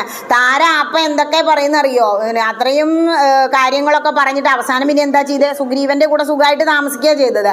അതുപോലെ ഭർത്താവിനെ കൊന്നു കഴിഞ്ഞ് ഭാര്യമാരെ സ്വന്തമാക്കും. ഇദ്ദേഹം എന്താ ചെയ്ത്, കട്ടോണ്ട് പോന്നു. അത്രയും കേമനായി ശ്രീരാമചന്ദ്രന്റെ ഭാര്യയെ തന്നെ കിട്ടിയുള്ളൂ കക്കാന്. അതുകൊണ്ട് ആ മനുഷ്യ സ്ത്രീയെ രാക്ഷസ രാജാവായ രാവണൻ കാമിച്ചത് കൊണ്ടാണ് ഈ സുഹൃതങ്ങളും ദുരിതങ്ങളും എല്ലാം നമുക്ക് വന്നത്. അതിനെക്കുറിച്ച് പറയാണ്. അടുത്ത പേജ് നോക്കിക്കോളൂ. സുഹൃത ദുരിതങ്ങളും കാര്യമകാര്യവും സൂക്ഷിച്ചു ചെയ്തു കൊള്ളേണം ബുധജനം. സുഹൃതമാണ് നമ്മൾ ചെയ്യുന്നതെങ്കിലും, അല്ല ഇത് ദുരിതമാണ് എന്ന് അറിഞ്ഞിട്ടും ചില കർമ്മങ്ങൾ ചിലർ ചെയ്യും. അതൊക്കെ വളരെ സൂക്ഷിച്ചും കണ്ടും അറിഞ്ഞും വേണം നമ്മൾ ചെയ്യാൻ എന്ന ഒരു പാഠം കൂടി ഇതിലൂടെ നമ്മളോട് പറയാണ്. ഇനി കാമപീഡയാൽ ചിന്തയില്ലാതെ പതിവ്രതകളായ നാരിമാരെ ചേർത്ത് പുൽകി ആര്, രാവണൻ. അതിന് പകരം അവരുടെ ഉള്ളില് ആ അഗ്നി ഉണ്ടല്ലോ, അഗ്നിയാണ് ലങ്ക മുഴുവൻ അങ്ങനെ കത്തിജ്വലിച്ചത്. അതായത് പതിവ്രതമാരായ സ്ത്രീകള് ചേർത്ത് പുൽകി ചാരിത്രഭംഗം വരുത്തുന്ന സമയത്ത് ഇവനെ എതിർക്കാൻ ആരുമില്ല, രാക്ഷസനാണ്. അതുകൊണ്ട് എന്ത് ചെയ്യാം, മനസ്സാ ശപിക്കും. നമ്മൾ ഏതൊരു വ്യക്തിയെ ആണെങ്കിലും മൃഗത്തെ ആണെങ്കിലും ഉപദ്രവിച്ചു കഴിഞ്ഞാൽ, ഇപ്പൊ ഒരു ഭക്ഷണം കൊടുത്തു നോക്കുമോ പൂച്ചയ്ക്ക്, അത് സ്നേഹത്തോടെ ഒരു നോട്ടുണ്ട്. നേരെ മറിച്ച് അത് കഴിക്കുമ്പോൾ ഒരു അടി കൊടുത്ത് പുറത്തേക്ക് ആക്കിയാൽ തിരിഞ്ഞു നിന്നിട്ട് ഒരു നോട്ടുണ്ട്. നായ്ക്കും പട്ടിക്കൊക്കെ എറിഞ്ഞു കഴിയുമ്പോൾ അത് നമ്മളേനെ ശപിക്കുന്നതാ, മറ്റേത് നമ്മളെ അനുഗ്രഹിക്കുന്നതാ. വ്യക്തികളുടെ കാര്യവും അങ്ങനെ തന്നെ. ഇവിടെ ഈ പതിവ്രതകളായ സ്ത്രീകളെ ഒക്കെ ചാരിത്രഭംഗം വരുത്തിയില്ലേ, ആ സമയത്ത് അവരുടെ ഉള്ളിൽ അഗ്നി പൊട്ടിത്തെറിക്കുന്നത് പോലത്തെ വേദന. ആ അഗ്നിയാണ് ഇവിടെ ലങ്കയിൽ അങ്ങനെ കത്തിപ്പടർന്നിരിക്കുന്നത് എന്ന് പറയാണ്. അങ്ങനെ പറഞ്ഞു നിൽക്കുന്നതിനിടയിൽ തന്നെ മരിച്ചു വീണു ചിലര്, മരങ്ങൾ വീണു മരിച്ചു ചിലര്. അങ്ങനെ 700 യോജനയുള്ള ലങ്കാപുരി ആകെ അഗ്നിക്കിരയാക്കി. അഗ്നിദേവന് സന്തോഷമായി. അഗ്നിദേവന് ഭക്ഷണം കിട്ടുന്നതാണല്ലോ. അപ്പൊ ഹോമകുണ്ടത്തിലേക്കൊക്കെ അത് അർപ്പിക്കുമ്പോൾ സ്വാഹ സ്വാഹ പറയില്ലേ. സ്വാഹ പറഞ്ഞ ആരാ, അഗ്നിദേവന്റെ ഭാര്യയാണ്. ഈ എല്ലാ ഭവനങ്ങളും തീ അണയ്ക്കാൻ പ്രയാസമുള്ള ഒരവസ്ഥയിലേക്ക് എത്തി. ശരിക്കും രാജാവാണ്, തീയൊക്കെ നമുക്ക് കെടുത്താം വെള്ളം ഉണ്ടെങ്കിൽ. പക്ഷെ അതിനും സാധിക്കാത്ത തരത്തില് എല്ലാ ഭാഗത്തും തീ അങ്ങനെ ആളിപ്പടർന്നു എന്നാ പറയുന്നത്. ഇതൊക്കെ കണ്ട് ഒന്ന് തിരിഞ്ഞു നോക്കിയിത്രേ ഹനുമാൻ. മതി, ഒരുവിധമൊക്കെ ആയി. എന്നിട്ട് നേരെ കടലിക്ക് കണ്ടെടുത്ത് ചാടി. കടലിക്ക് ചാടിയത് എന്തിനാ, വാലിന്റെ മുകളിൽ കുറേ തുണിയുണ്ടേ, ഇതൊക്കെ കത്തിക്കൊണ്ടിരിക്കുകയല്ലേ. അങ്ങനെ അതെന്ത് ചെയ്തു, കടലിക്ക് ചാടിയിട്ട് വാലൊന്ന് വെള്ളത്തിലാണ് മുക്കി. ഇത്ര ഇത്തിരി വെള്ളത്തിൽ മുക്കിയപ്പോൾ ശരിക്കും നമ്മുടെ വാലാണെങ്കിൽ നമുക്ക് നീറൂലേ, ആകെ കൂടെ പൊള്ളിയിട്ട് നീറലൊന്നും ഉണ്ടായില്ല, ചൂട് പോലും തോന്നിയില്ല. കാരണം എന്താ, വായുപുത്രനാണ് ഹനുമാൻ. അഗ്നിദേവന്റെ അനുഗ്രഹം മൂലം, സീതാദേവിയുടെ പ്രാർത്ഥന മൂലം യാതൊരുവിധ വേദനയും അദ്ദേഹത്തിന് ഉണ്ടായില്ല. ഈ ഒരു ഭാഗത്ത് നിന്ന് എന്താണ് നമ്മൾ മനസ്സിലാക്കേണ്ട തത്വം എന്ന് പറയാം. രാക്ഷസ വംശം എന്ന് പറഞ്ഞാല് വനം ആണ്. വനം എന്ന് പറഞ്ഞാല് നമ്മളുടെ ഈ സംസാരമാകുന്ന കാടാണ്. നമ്മുടെ ജീവിതം, അതായത് നമ്മൾ അങ്ങനെ ജീവിച്ചുകൊണ്ടിരിക്കുക. നമ്മളുടെ വീട്ടിലും മറ്റുള്ള ബന്ധങ്ങളിലും മറ്റുള്ളവരുമായിട്ടുള്ള ഓരോ സംസർഗം കൊണ്ടും ഒക്കെ നമ്മൾ ഈ സംസാര സാഗരത്തിൽ അങ്ങനെ മുങ്ങിപ്പൊങ്ങുക. എന്താ ഭാഗവതം പറയണേ, സംസാര സാഗരേ മഗ്നം ദീനം മാം കരുണാനിധേ കർമ്മഗ്രാഹ ഗൃഹീതാംഗം മാമുദ്ധര ഭവാർണവാൽ. ഹേ കൃഷ്ണ, ഈ സംസാര സാഗരത്തിൽ, അപ്പൊ ഈ രാക്ഷസ വംശം സംസാര സാഗര. അവരെന്താ രാവിലെ ചെയ്യുക, അവർക്ക് ഭക്തിയും കുളിയൊന്നുമില്ല. രാവിലെ എഴുന്നേറ്റാൽ കുറെ ചോര കുടിക്കണം, കുറെ മാംസം കഴിക്കണം, ഇതാണ് അവരുടെ ജീവിതം. അതുപോലെ ഇവിടെ രാക്ഷസ വംശം നമ്മളുടെ സംസാര സാഗരമാണ്. ഇവിടെ അഗ്നി പടർന്നു എന്ന് പറഞ്ഞില്ലേ, അതിന്റെ തത്വം എന്താണോ, അഗ്നി എന്ന് പറയുന്നത് ശ്രീരാമനാമം ആണ്. രാമനാമമാകുന്ന അഗ്നി അങ്ങോട്ട് പടർന്നു, ലങ്കയിലാകെ എല്ലാം ചുട്ട് ചാമ്പലായി. രാമനാമത്തിന് എല്ലാത്തിനെയും ശുദ്ധീകരിക്കാനുള്ള കഴിവുണ്ട്. നമ്മുടെ സംസാര സാഗരത്തിലെ താപത്രയങ്ങളെ, 3 തരം ദുഃഖങ്ങളാത്രേ നമുക്ക്. അത്രേ ഉള്ളൂ എന്ന് ചോദിക്കൂലേ, ഓരോരുത്തരോട് ചോദിച്ചാൽ ലിസ്റ്റ് ഇങ്ങോട്ട് വരും ദുഃഖങ്ങളുടെ. താപത്രയേ ഉള്ളൂ നമുക്ക്, 3 ദുഃഖങ്ങൾ. ഏതൊക്കെയാ 3 ദുഃഖങ്ങൾ? അതാണ് നമ്മൾ അവസാനം 3 ശാന്തി ചൊല്ലില്ലേ, ശാന്തി മന്ത്രത്തില്. ആദി ദൈവീകം, ആദി ഭൗതികം, ആധ്യാത്മികം. ഈ 3 ദുഃഖങ്ങളെ ഇത്രയേ ഉള്ളൂ. നമ്മളെ ഓർത്ത് നമുക്കൊരു ദുഃഖമാണ്, അയ്യോ എനിക്ക് എൻ്റെ ശരീരത്തിനെ സുഖിപ്പിക്കണം അല്ലേ. ശരീരമാദ്യം ഗലു ധർമ്മസാധനം. അപ്പൊ ശരീരമാണ് ആദ്യം സുഖിപ്പിക്കേണ്ടത്. അത് കഴിഞ്ഞാലോ പിന്നെ ശരീരവുമായി ബന്ധപ്പെട്ടുള്ള മറ്റുള്ളവരെ സുഖിപ്പിക്കണം, അല്ലെങ്കിൽ അവരുടെ മുഖം കയറും. അപ്പൊ അവരുമായി ഓർത്തിട്ടുള്ള പ്രാരബ്ധം, ബന്ധനം. അതും കഴിഞ്ഞാലോ സ്ഥാവര ജംഗമ വസ്തുക്കളെ കുറിച്ച് ഓർത്തിട്ടുള്ള ദുഃഖം. ഇങ്ങനെ 3 ദുഃഖേ നമുക്കുള്ളൂ. ഈ 3 ദുഃഖങ്ങളെയും ഇല്ലാതെയാക്കാനുള്ള കഴിവ് ആർക്കുണ്ട്? ശ്രീരാമനാമത്തിനുണ്ട്. അതുകൊണ്ടാണ് ഇവിടെ ഞാൻ കയറി വരുമ്പോൾ നിങ്ങൾ രാമനാമം ചൊല്ലിയായിരുന്നില്ലേ എല്ലാവരും കൂടി? രാമ, മനസ്സിനെ രമിപ്പിക്കാനത്രേ ഹരേ രാമ എന്ന് ചൊല്ലിയിട്ടല്ലേ ഹരേ കൃഷ്ണ ചൊല്ലൂ. രണ്ടും പൂർണ്ണാവതാര. കാരണം രാമ എന്ന് പറഞ്ഞാൽ നമ്മുടെ മനസ്സിനെ രമിപ്പിച്ച് കഴിഞ്ഞാലേ നമുക്ക് ശരീരത്തിനും മനസ്സിനും സ്വസ്ഥത, ശാന്തി ഉണ്ടായാലേ നമുക്ക് ഭജിക്കാൻ കഴിയും. അപ്പോൾ രാമൻ കഴിഞ്ഞ് കൃഷ്ണനുള്ളൂ. കൃഷ്ണൻ എന്ന് പറഞ്ഞാൽ പരബ്രഹ്മാണ്. അതിനെന്തില്ല, ചൂടും തണുപ്പും സുഖവും ദുഃഖവും ഒന്നുമില്ല. അങ്ങനെ മനസ്സിലാക്കുക. ഇനി തിരിച്ചു പോരാണ്. അവസാനത്തെ ഭാഗം നോക്കിക്കോളൂ. തൊഴുതഖില ജനനിയൊടു യാത്ര വഴങ്ങിച്ചു തൂർണം മഹാർണവം കണ്ടു ചാടിയിടിനാൻ. വാലൊക്കെ മുക്കി തീയൊക്കെ അണച്ചു നേരെ അശോകവനിയിൽ ചെന്നു. സീതാദേവിയോട് പറയാണ്, അമ്മേ ജനനി എനിക്ക് വിട തരൂ, ഞാൻ തിരിച്ചു പോവുകയാണ്. അപ്പോൾ പറയാണ്, എൻ്റെ അവസ്ഥയൊക്കെ കണ്ടില്ലേ, അവിടെ പോയി ശ്രീരാമചന്ദ്രനോട് പറയൂ. എന്നിട്ട് എന്ത് ചെയ്യണം? വേഗം എന്നെ കൊണ്ടുപോകണം. എന്നിട്ട് ഉറക്കെ അങ്ങോട്ട് കരഞ്ഞു അത്രേ. ഈ കരച്ചിൽ കണ്ടപ്പോൾ ഹനുമാന് സങ്കടമായി. ഒന്നും വേണ്ട, എൻ്റെ തോളിൽ കയറിക്കോളൂ, ഞാൻ കൊണ്ടുപോകാമെന്ന്. അപ്പോൾ പറയാം, അത് വേണ്ട ഹനുമാനെ, തനിക്ക് അതിന് കഴിവുണ്ടെന്ന് എനിക്കറിയാം. പക്ഷേ എൻ്റെ ശ്രീരാമചന്ദ്രന് അത് കീർത്തിക്ക് കളങ്കമാവും. ഇവിടെ വന്ന് രാക്ഷസനോട് യുദ്ധം ചെയ്ത് രാവണനെ വധിച്ച് എന്നെ തിരിച്ചെടുക്കണം. എങ്കിൽ അങ്ങനെ തന്നെ സംഭവിക്കും എന്നും പറഞ്ഞിട്ട് തിരിച്ച് തൂർണം മഹാർണവം കണ്ടു ചാടിയിടിനാൻ. തിരിച്ച് വന്ന് വിവരങ്ങളെല്ലാം പറയാണ്. ഇവിടെ ഈ ഒരു ഭാഗത്തുനിന്ന് നമ്മൾ മനസ്സിലാക്കേണ്ട കാര്യങ്ങൾ, ഒരിക്കലും നമ്മൾ തറുതല പറയരുത്. എന്തിപ്പോൾ ഇവിടെ ഉണ്ടായത്? രാവണൻ ചോദിച്ചതിനൊക്കെ ആര് തറുതല പറഞ്ഞു? ഹനുമാൻ. അതാണ് ഈ പ്രശ്നം ഇത്രയും സങ്കീർണമാവാനുള്ള കാരണം. അച്ഛനൊന്ന് പറയുമ്പോഴേക്ക് കുട്ടി 2 പറയുന്ന കാലഘട്ടമല്ലേ. തറുതല പറഞ്ഞാൽ അത് സമാധാനം ഇല്ലാതെയാക്കും. മറ്റൊന്ന് അശുദ്ധി. ലങ്കയിലാകെ അശുദ്ധിയ, രക്തവും മാംസവും ഒക്കെ. ആ അശുദ്ധിയെ നീക്കി ലങ്കയെ ശുദ്ധമാക്കി. അതാണ് ലങ്കാദഹനം കൊണ്ട് ഉദ്ദേശിക്കുന്നത്, ചുട്ടുകാച്ചി എടുക്കുന്നത് പോലെ. പിന്നെ ധർമ്മബോധം. ദൂതനെ കൊല്ലരുത് പറയുന്നില്ലേ. ശരിക്കും ദൂതനെ അപ്പോൾ കൊന്നു കഴിഞ്ഞാൽ അത് ബ്രഹ്മഹത്യാ പാപമാണ്. അതുകൊണ്ട് അതൊരിക്കലും നമ്മൾ ചെയ്യരുത്. ഇപ്പോൾ ഒരാൾ മരിച്ചു, മരണവിവരം അറിയിക്കാൻ ഒരാൾ വന്നു, നമുക്ക് ഇഷ്ടമില്ലാത്ത ആളാച്ച അയാളോട് തട്ടിക്കേറിയ കഴിഞ്ഞു കഥ, അപ്പോൾ കൊല്ലണേന് തുല്യമായി. അതുകൊണ്ട് ദൂതനെ കൊല്ലരുത്. മറ്റത് ശക്തന്മാരോട് നമ്മൾ ഏറ്റുമുട്ടാൻ ശ്രമിക്കരുത്, നന്നല്ല. സജ്ജനത്തോട് വൈരം വൃഥാ. രാമായണം പറയാ, സജ്ജനങ്ങളോട് വൈരം വെച്ച് പുലർത്തരുത്. ചിലപ്പോൾ ഈ മനുഷ്യന്മാർ അങ്ങോട്ടും ഇങ്ങോട്ടും പ്രശ്നങ്ങളൊക്കെ ഉണ്ടായി എന്ന് വരും. പക്ഷെ ഒരിക്കലും സജ്ജനങ്ങളോട് മനസ്സിൽ വൈരം വെച്ച് പുലർത്തരുത്. മറ്റൊന്ന്, രാജാവ് അധർമ്മത്തിൻ്റെ പാതയിലൂടെ സഞ്ചരിക്കരുത്. അതിൻ്റെ ഫലം ആര് കൂടി അനുഭവിക്കും? പ്രജകൾ കൂടി അനുഭവിക്കും. ഇപ്പം ഈ ഉരുകി മരിച്ചു വീണ സ്ത്രീകളൊന്നും ഒരു തെറ്റും ചെയ്തിട്ടില്ല. പക്ഷേ അവരുടെ നാഥനായ രാജാവ് പണ്ട് സ്ത്രീകളെയൊക്കെ പിടിച്ചു പുൽകി എന്നാ പറയുന്നത്. അവരുടെ മനസ്സിൽ ആ താപമാകുന്ന അഗ്നി അവിടെ പടർന്നു എന്നാ പറയുന്നത്. ഓരോ ഭാഗം നിങ്ങൾ വായിച്ചു പോകുമ്പോഴും ആ ഭാഗത്തിലെ തത്വം എന്താണ് എന്നുകൂടി മനസ്സിലാക്കണം. എങ്കിലേ രാമായണം വായിക്കുന്നതിന് ഒരർത്ഥമുള്ളൂ. ഇപ്പോൾ വർഷങ്ങളായി ഞാൻ രാമായണമൊക്കെ വായിക്കുന്നുണ്ട്. എന്താ അതിൽ അതാണ് കഥ, ഇതാണ് കഥ എന്നൊക്കെ പറയും. ഇവിടെ ശുഗനെ കുറിച്ചൊക്കെ പറയുമ്പോൾ രാമായണത്തിലെ ഏറ്റവും വലിയ കൊമേഡിയൻ ആരാന്നറിയോ? ശുഗന. അത് നാളെ പറയാനുള്ള ഭാഗമാണ്. വളരെ രസമാണ് ആ ഭാഗം. ഇങ്ങനെ വായിച്ചു പോകുമ്പോൾ കറക്റ്റ് കഥ അറിയുമ്പോൾ നമുക്ക് തന്നെ ചിരി വരും. ഇനി അടുത്ത ഭാഗം ഹനുമാന്റെ പ്രത്യാഗമനാണ്. 1 മണിക്കൂർ ഇപ്പം തന്നെ കഴിഞ്ഞു. ഒരുപാട് ഭാഗങ്ങൾ ഇന്ന് പറയാനുണ്ട്. പിന്നെ നാളെയും കൂടി ഉള്ളതുകൊണ്ട് നമുക്ക് വേണമെങ്കിൽ പകുതി വെച്ച് നിർത്താം. ഇനി ഹനുമാൻ തിരിച്ചു വരുന്നതിനെ കുറിച്ചാണ്. ഹനുമാൻ തിരിച്ചു വന്നു എന്ന് പറഞ്ഞാൽ എന്താ? വായു ഭഗവാന്റെ പുത്രനായ അഞ്ജനേയൻ, ശ്രീരാമചന്ദ്രസ്വാമി മാത്രം മനസ്സിലുള്ള ആ ഒരു വ്യക്തി തിരിച്ചു വന്നു. സർവ്വ ഐശ്വര്യങ്ങളും വന്നു എന്ന് പറയാം. അതായത് അഞ്ജനേയ സ്വാമിയെ ഭജിക്കുന്ന ഒരുപാട് വ്യക്തികളുണ്ട്. ഇവിടെ മൂന്ന് ലോകങ്ങളും കിടുങ്ങുമാറ് ഒന്നങ്ങോട്ട് അലറിയെന്നാണ്. ആദ്യത്തെ ഭാഗം നോക്കിക്കോളൂ. ത്രിഭുവനവും ഉലയെ, മൂന്ന് ലോകങ്ങളും കുലുങ്ങണമെങ്കിൽ എത്ര വലിയ ശബ്ദത്തിലായിരിക്കണം ഈ ഹനുമാൻ അലറിയിട്ടുണ്ടാവുക? ഒന്ന് ആലോചിച്ചു നോക്കൂ.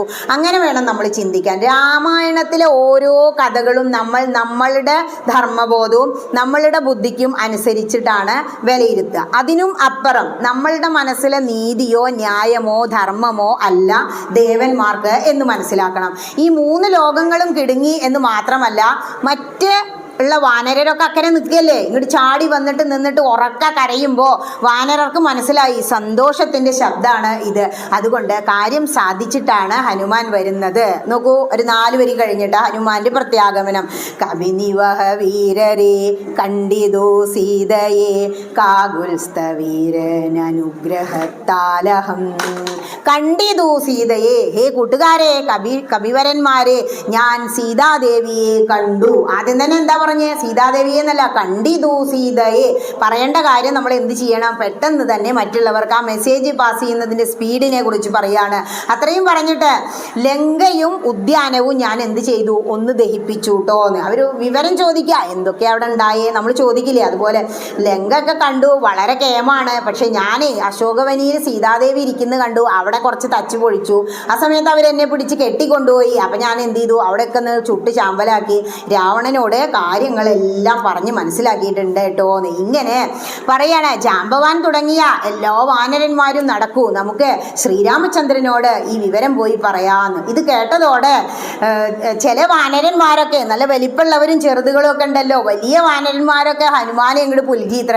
ആ സമയത്ത് ഈ കുട്ടി കുരങ്ങന്മാരൊക്കെ ഈ ഹനുമാന്റെ വാലെടുത്തിട്ട് ഒരു ഉമ്മ വെച്ചു എന്ന്. അതായത് നമുക്ക് നമ്മളുടെ അരുമയായ മൃഗങ്ങളോട് തോന്നുന്ന ആ ഒരു അനുഭവമാണ് അവിടെ കാണിക്കുന്നത്. നമ്മൾ എന്താണോ ജീവിതത്തിൽ ചെയ്യുന്നത് അതൊക്കെ തന്നെയാണ് ഇവിടെ നമുക്ക് കാണാൻ കഴിയുക. പക്ഷെ എങ്ങനെ കാണണം? നമ്മൾ എന്ത് ചെയ്യുന്നു എന്നും രാമായണത്തിലെ എത്രയോ കാലം മുമ്പ് ത്രേതായുഗത്തിൽ നടന്ന കഥ, അതും തമ്മിൽ നമ്മൾ അങ്ങനെ താരതമ്യം ചെയ്തുകൊണ്ട് ചിന്തിക്കണം. ഇങ്ങനെ അവരെല്ലാവരും കൂടി ഹനുമാൻ മുന്നിലും പിന്നിൽ വാനരന്മാരുമായി ആർപ്പ് വിളിച്ച് നടന്നു എന്ന്. അത് വാനരന്മാരുടെ പ്രത്യേകത. കുട്ടിക്കുരങ്ങന്മാരെ പോലെ നമ്മുടെ കുട്ടികൾ എക്സ്കർഷൻ പോവാണ്, ലൈനായിട്ട് നടക്കൂ, മിണ്ടാ നടക്കൂ പറഞ്ഞാലോ അവർ അലമ്പുണ്ടാക്കിയിട്ടേ നടക്കുള്ളൂ. ഇന്നെങ്കിലും ഒന്ന് സ്ട്രിക്റ്റ് ആവല്ലേ മേഡം എന്നാ പറയാ. എന്താ ഇന്നെങ്കിലും ഒന്ന് ഞങ്ങളെ നർമാദിക്കട്ടെ, അവർക്ക് എക്സ്കർഷൻ അതാ. അതുപോലെ വലിയ സന്തോഷത്തോടുകൂടി ഹനുമാനും വാനരന്മാരും ആർപ്പ് വിളിച്ച് അങ്ങനെ പോകുമ്പോൾ നമ്മുടെ കുട്ടികളെ എക്സ്കർഷൻ പോകുമ്പോൾ എന്താ ചെയ്യുക? അവർക്ക് വെറുതെ പോകാൻ പറ്റില്ല, കുറേ തിന്ന് കുടിച്ചില്ലേ, മിഠായി വാങ്ങണം, സോഫ്റ്റ് ഡ്രിങ്ക് വാങ്ങണം. ഇവർ അതേ സമയത്ത് മധുവനം കണ്ടു. മധുവന ആരതാ? സുഗ്രീവൻ തന്നെയാ. അവിടെ ഒരാളെ കാവലൊക്കെ നിർത്തിയിട്ടുണ്ട്, അതൊന്നും നോക്കിയില്ല, നേരെ ഓടിക്കേറി പഴങ്ങളും തേനും എല്ലാം എടുത്ത് ധാരാളം അങ്ങോട്ട് കഴിച്ചു. ഓടി വന്നു അത്രേ, അങ്കദനോട് ചോദിച്ചു. എടുത്തോളൂ അദ്ദേഹം സമ്മതിച്ചു, മകനല്ലേ. ആ സമയത്ത് ദതിമുഖൻ എന്ന് പറഞ്ഞിട്ട് ഒരു വാനരനുണ്ട് ഇവിടെ കാവലിൽ നിർത്തിയത്. ഓടി വന്നിട്ട് ഇത് തടഞ്ഞു അത്ര. തടഞ്ഞ സമയത്ത്, അതായത് ഇദ്ദേഹത്തിൻ്റെ സുഗ്രീവൻ്റെ അമ്മാവനാണ് ദതിമുഖൻ. തടഞ്ഞ സമയത്ത് സുഗ്രീവൻ്റെ അടുത്തേക്ക് കൊണ്ടുപോകാം, നിങ്ങളെല്ലാവരും ഇത് ഉത്തരവില്ലാതെ, അതായത് അനുവാദം ഇല്ലാതെ കയറി പൊട്ടിച്ചില്ലേ, നിങ്ങൾക്ക് പണിഷ്മെൻറ്റ് തരാമെന്ന് പറഞ്ഞ് കൊണ്ടുപോകും. അവിടെ ചെന്ന് ഇത് പറഞ്ഞപ്പോൾ സുഗ്രീവന് സന്തോഷമായി ഇത്ര. അവർ കാര്യം സാധിച്ചു കാണും, അല്ലെങ്കിൽ ഒരിക്കലും അനുവാദം കൂടാതെ ആരും എൻ്റെ മധുവനത്തിൽ കയറില്ല എന്ന് അദ്ദേഹം ഉറപ്പിച്ചു. എന്നിട്ട് പറയാണ്, നേരെ ലക്ഷ്മണ സുഗ്രീവ പരിസേവിതനായിരിക്കുന്ന ശ്രീരാമചന്ദ്രനെ പോയി കാണൂ. നേരെ ശ്രീരാമചന്ദ്രന്റെ മുന്നിൽ അങ്ങോട്ട് ചെന്നു, സാഷ്ടാംഗം അങ്ങോട്ട് നമസ്കരിച്ചു. എന്നിട്ട് എന്താ പറയണേ നോക്കൂ. കനിവിനോടു കണ്ടേനഹം ദേവിയെ തത്ര കർപ്പൂരേന്ദ്രാലയേ സങ്കടമെന്നിയേ. എങ്ങനെ കണ്ട്? ശ്രീരാമചന്ദ്ര, അങ്ങയുടെ ദയ കരുണ മൂലം എനിക്ക് ദേവിയെ കാണാനായി. പക്ഷേ വളരെ സങ്കടപ്പെട്ടാണ് കേട്ടോ ദേവി ഇരിക്കുന്നത്. അതുകൊണ്ട് അങ്ങയെയും ലക്ഷ്മണനെയും കൂട്ടി അങ്ങോട്ട് ചെല്ലാൻ പറഞ്ഞിട്ടുണ്ട്. അങ്ങയുടെ ക്ഷേമം അന്വേഷിച്ചു. അഴിഞ്ഞുലഞ്ഞ തലമുടിയായി വളരെ മെലിഞ്ഞ്, അതായത് ഏകാദശി നോൽക്കുക, രാമനാമവും ചൊല്ലിയിട്ട് ഭക്ഷണമൊന്നും അങ്ങനെ കഴിക്കുന്നില്ല. ഈ രാക്ഷസന്മാരുടെ ഭക്ഷണമല്ലേ സീതാദേവിക്ക് കഴിക്കാൻ വയ്യാലോ. അങ്ങനെ വളരെ കൃശഗാത്രിയായി മെലിഞ്ഞ് ശിംശഭാ വൃക്ഷ ചുവട്ടിലാണ് ദേവി ഇരിക്കുന്നത് എന്ന് പറയാം.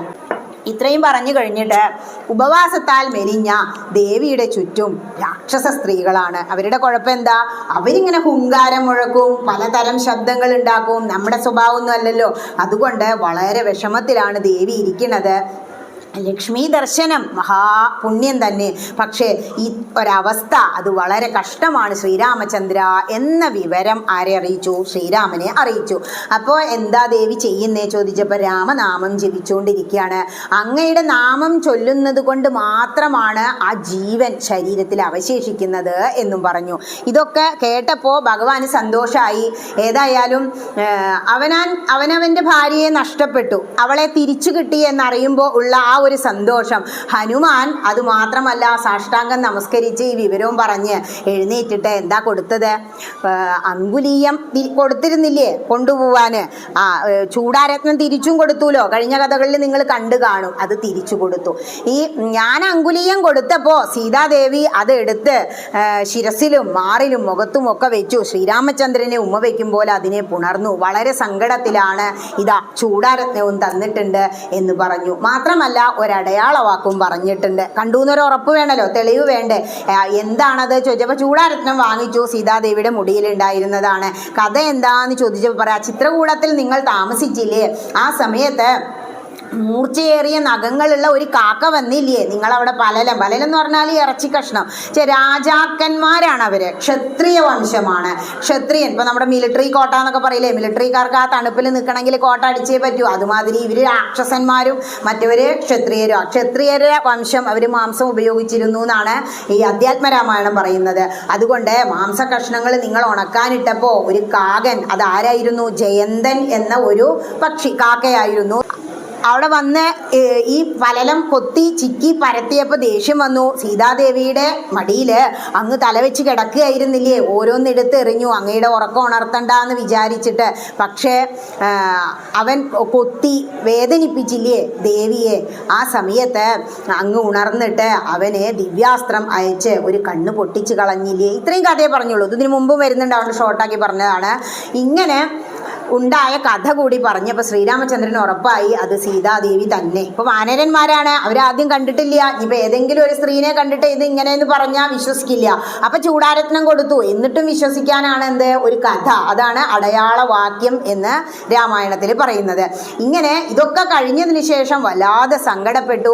ഞാനപ്പോൾ ആശ്വസിപ്പിക്കുകയൊക്കെ ചെയ്തു. എങ്കിലും രാവണന് ഏറെ പ്രിയപ്പെട്ട ഉദ്യാനം എല്ലാം ഞാൻ അങ്ങോട്ട് തകർത്തു. കാരണം എന്താണെന്നോ, രാവണൻ കാരണമല്ലേ ദേവി ഇത്രയും വിഷമിച്ച്. അപ്പൊ എനിക്ക് ഇത്തിരി സങ്കടമൊക്കെ തോന്നി. പറയാൻ ആ വാനരന്മാരുടെ ചപലത നമുക്ക് മനസ്സിലാവുകയാണ്. ഒരു കുരങ്ങന്മാരുടെ സ്വഭാവം ഞാൻ ഇത്തിരി അവിടെ കാണിച്ചു. ആ സമയത്ത് എന്നോട് എതിർക്കാൻ വന്നവരെയൊക്കെ ഞാൻ കൊന്നു. ആ അശോകവനി കാവലിൽ നിന്ന് അവരെയൊക്കെ ഞാൻ കൊന്നു. പിന്നെ എന്താണ്ടായേ? കിലുക്കത്തിലെ രേവതി പറയുന്ന പോലെയാണ് ഹനുമാൻ വന്ന് പറയുന്നത്. പിന്നെ എന്തായി ചോദിച്ചപ്പോൾ, പിന്നെ കുറച്ച് കഴിഞ്ഞപ്പോൾ രാവണന്റെ മകനില്ലേ അക്ഷകുമാരൻ വന്നപ്പോൾ അവനെയും ഞാൻ കൊന്നു. പ്രിയപുത്രനാണ്. ഇനിയിപ്പോൾ എന്താവും അവസ്ഥ ചിന്തിച്ചു നോക്കൂ. രാവണൻ ആകെ ദേഷ്യം വന്നിട്ടുണ്ടാവില്ലേ? ഇത്രേ ചെയ്തുള്ളൂ എന്ന് ചോദിക്കുകയാണ്. അപ്പൊ പറയാ, അല്ല ഞാൻ ഒരു കാര്യം കൂടിയും ചെയ്തു. അവരെല്ലാവരും കൂടി പിന്നെയും വന്നു. ആരാ വന്ന്? ഇന്ദ്രജിത്ത്. അവരെ യുദ്ധം ചെയ്തപ്പോ ബ്രഹ്മാസ്ത്രം ഉപയോഗിച്ചു. ബ്രഹ്മാസ്ത്രത്തെ ബഹുമാനിച്ചുകൊണ്ട് ഞാനപ്പോൾ കീഴടങ്ങി വന്നിച്ചപ്പോൾ അവരെന്നെ പിടിച്ചു കെട്ടിക്കൊണ്ട് എന്നെ അവർ കള്ളാന്ന് വിളിച്ചു. അപ്പൊ ഞാൻ എന്ത് ചെയ്തു? കള്ളാന്ന് വിളിച്ചത് കൊണ്ട് മാത്രം എൻ്റെ വാലിൽ അവർ തീ കൊളുത്തിയില്ലേ, അവിടെയൊക്കെ ചെറുതായിട്ട് ഞാനൊന്ന് ദഹിപ്പിച്ചു. ഇത്രേ പറഞ്ഞുള്ളൂ. ഇത്രേ ഞാൻ ചെയ്തുള്ളൂ എന്ന് പറഞ്ഞു. എത്രയാ ചെയ്ത്? 700 യോജന വരുന്ന ലങ്ക മുഴുവനും എന്ത് ചെയ്തു? ചുട്ടു പൊട്ടിച്ചിട്ടാണ് വന്നിരിക്കുന്നത്. എന്നിട്ട് പറയാണ്, ഈ തീ വാലിൽ കൊളുത്തിയപ്പോഴേ എനിക്ക് വല്ലാതെ ചൂടായി. അപ്പം ഞാൻ എന്ത് ചെയ്തു? അതിങ്ങനെ ഒരു വായു കിട്ടാൻ വേണ്ടിയിട്ട് ഇങ്ങനെ ചാടി നടന്നപ്പോൾ അവിടെയൊക്കെ തീ പിടിച്ചു. അങ്ങനെയാണ് അത് മുഴുവനെ പറ്റിയത്. അല്ലാതെ അത് എൻ്റെ പ്രശ്നമൊന്നും അല്ല കേട്ടോ എന്ന് പറയാം. ഇങ്ങനെ ഒരൊറ്റ ശ്വാസത്തിൽ അവിടെ അത്രയും സമയം ചെയ്ത കാര്യങ്ങളൊക്കെ അങ്ങോട്ട് പറഞ്ഞു. എന്നിട്ട് പറയാണ്, ദേവിയോട് അനുവാദം വാങ്ങി ഞാൻ തിരിച്ചു വന്നു.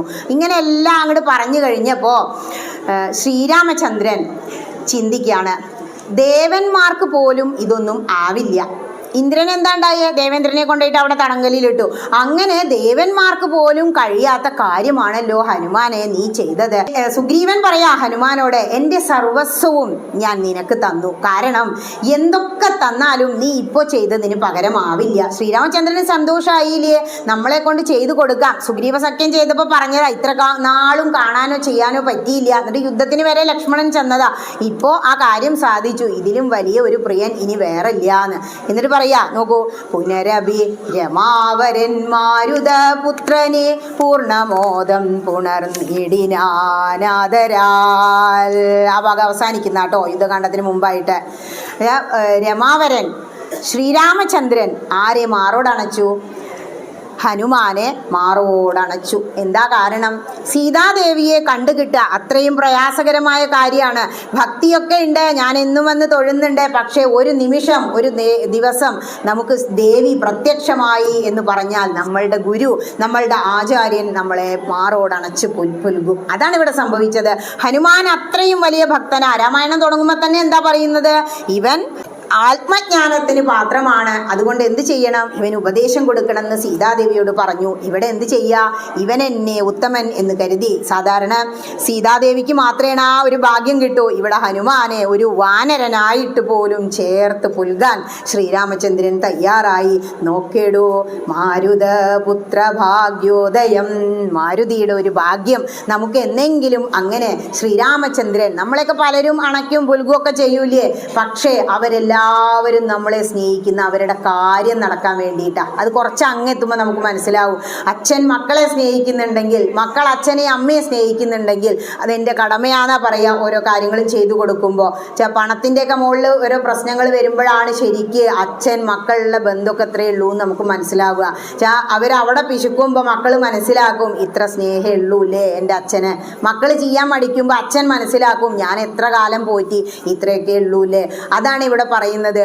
യാതൊരുവിധ കാര്യങ്ങളും പ്രതീക്ഷിക്കാതെ നമ്മൾ സ്നേഹിക്കപ്പെടേണ്ട ഒരേ ഒരാളാരാ? സാക്ഷാൽ പരബ്രഹ്മമായ വിഷ്ണു ഭഗവാന. ഭഗവാനെ സ്നേഹിച്ചാലോ നമ്മൾ എന്തെല്ലാം ഭക്തിപൂർവം സമർപ്പിച്ചോ, എത്രത്തോളം നാമം ചൊല്ലിയോ, അതിനെല്ലാം ഉള്ള ഒരു പുണ്യം ഫലം നമുക്ക് തരും. ഇവിടെ ഈ ഭാഗത്ത് നിന്ന് നമ്മൾ മനസ്സിലാക്കേണ്ട കാര്യം എന്താ ഇവിടെ പറഞ്ഞത്? ഹനുമാൻ കണ്ടിതു സീതയെ.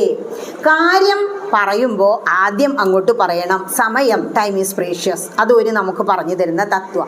മറ്റൊന്ന്, സമുദ്രം കടന്നു എന്ന് പറഞ്ഞാൽ നമ്മളെല്ലാവരും നമ്മുടെ ജീവിതമാകുന്ന സമുദ്രം. അപ്പം നിങ്ങളെല്ലാ കയറുകളും പൊട്ടിച്ച് ഇവിടെ വന്നില്ലേ? പലരും വിളിച്ച് പറഞ്ഞു, ടീച്ചറെ വരാൻ പറ്റണാവോ, പല പ്രശ്നങ്ങളാ. പക്ഷെ ശ്രീ ഭഗവതി നിങ്ങളെ പെരിന്തമണ്ണി, ആനവങ്ങാടും എല്ലാ ഭാഗത്തുനിന്നും കോഴിക്കോട് നിന്നും ഒക്കെ ഓടിച്ച് ഇവിടെ കൊണ്ടുവന്ന് ഇരുത്തിയില്ലേ? നിങ്ങളുടെ സംസാര സാഗരം, അതായത് ജീവിതമാകുന്ന ആ സമുദ്രത്തിൽ നിന്നും ഒരു നിമിഷം കയറ് പൊട്ടിച്ച്, ഒരുപാട് പ്രാരബ്ധങ്ങളിലാ പലരും ഇവിടെ വന്നിരിക്കാൻ, അത് ശ്രീ ഭഗവതി നിങ്ങളെ അനുഗ്രഹിച്ചതാ. ജീവിതമാകുന്ന സംസാര സാഗരം കടന്നു എന്ന് മനസ്സിലാക്കുക. അപ്പം എന്തായി? ഭക്തിയുടെ ഒരു ലോകത്തിലെത്തി. ഇത്തിരി പ്രഭാഷണവും കേട്ടു. ഇനി പിന്നെ ഒരു കൃഷ്ണം എന്നുള്ള ഒരു വിത്ത് ഇവിടെ വീണാൽ പിന്നെ അത് മുളച്ചോളൂ. പിന്നെ ഇവിടെ ജാമ്പവാൻ, ഗുരുവിലൂടെ നമ്മളെല്ലാം ഉണരും. ജാമ്പവാനാണ് ഉണർത്തിയത് ഹനുമാനെ തനിക്കാവും എന്ന്. നമ്മളോട് ഗുരു പറയാണ്, താൻ കയറി ഇരുന്ന് അങ്ങോട്ട് വായിക്കടൂ അല്ലേ. ഇവിടെ വായന നടക്കുന്നില്ലേ? മുരളി മാഷ് പറഞ്ഞു, കഴിഞ്ഞ വർഷം വായിച്ചിട്ടില്ല, ഈ വർഷം പുതിയ ആൾക്കാർ വായിക്കട്ടെ, നീയും ഇരുന്നു അയ്യോ മാഷെ എന്നെ കൊണ്ടാവില്ല, താൻ കയറി വായിക്കടോ. അങ്ങനെ ഒരാൾ പറഞ്ഞ അതെ മാഷ് കുറെ ക്ലാസ് ഒക്കെ എടുക്കുന്നതല്ലേ. അങ്ങനെ ഒരു ആചാര്യൻ നമ്മളോട് നമുക്ക് പറ്റും എന്ന് പറഞ്ഞാൽ, ഇപ്പോൾ സ്കൂളിൽ പഠിക്കുന്ന കാലത്ത് പ്രസംഗ മത്സരത്തിനൊക്കെ മാഷ് എത്ര നിർബന്ധിച്ചാലും പറ്റില്ല എന്ന് പറഞ്ഞിരുന്നു.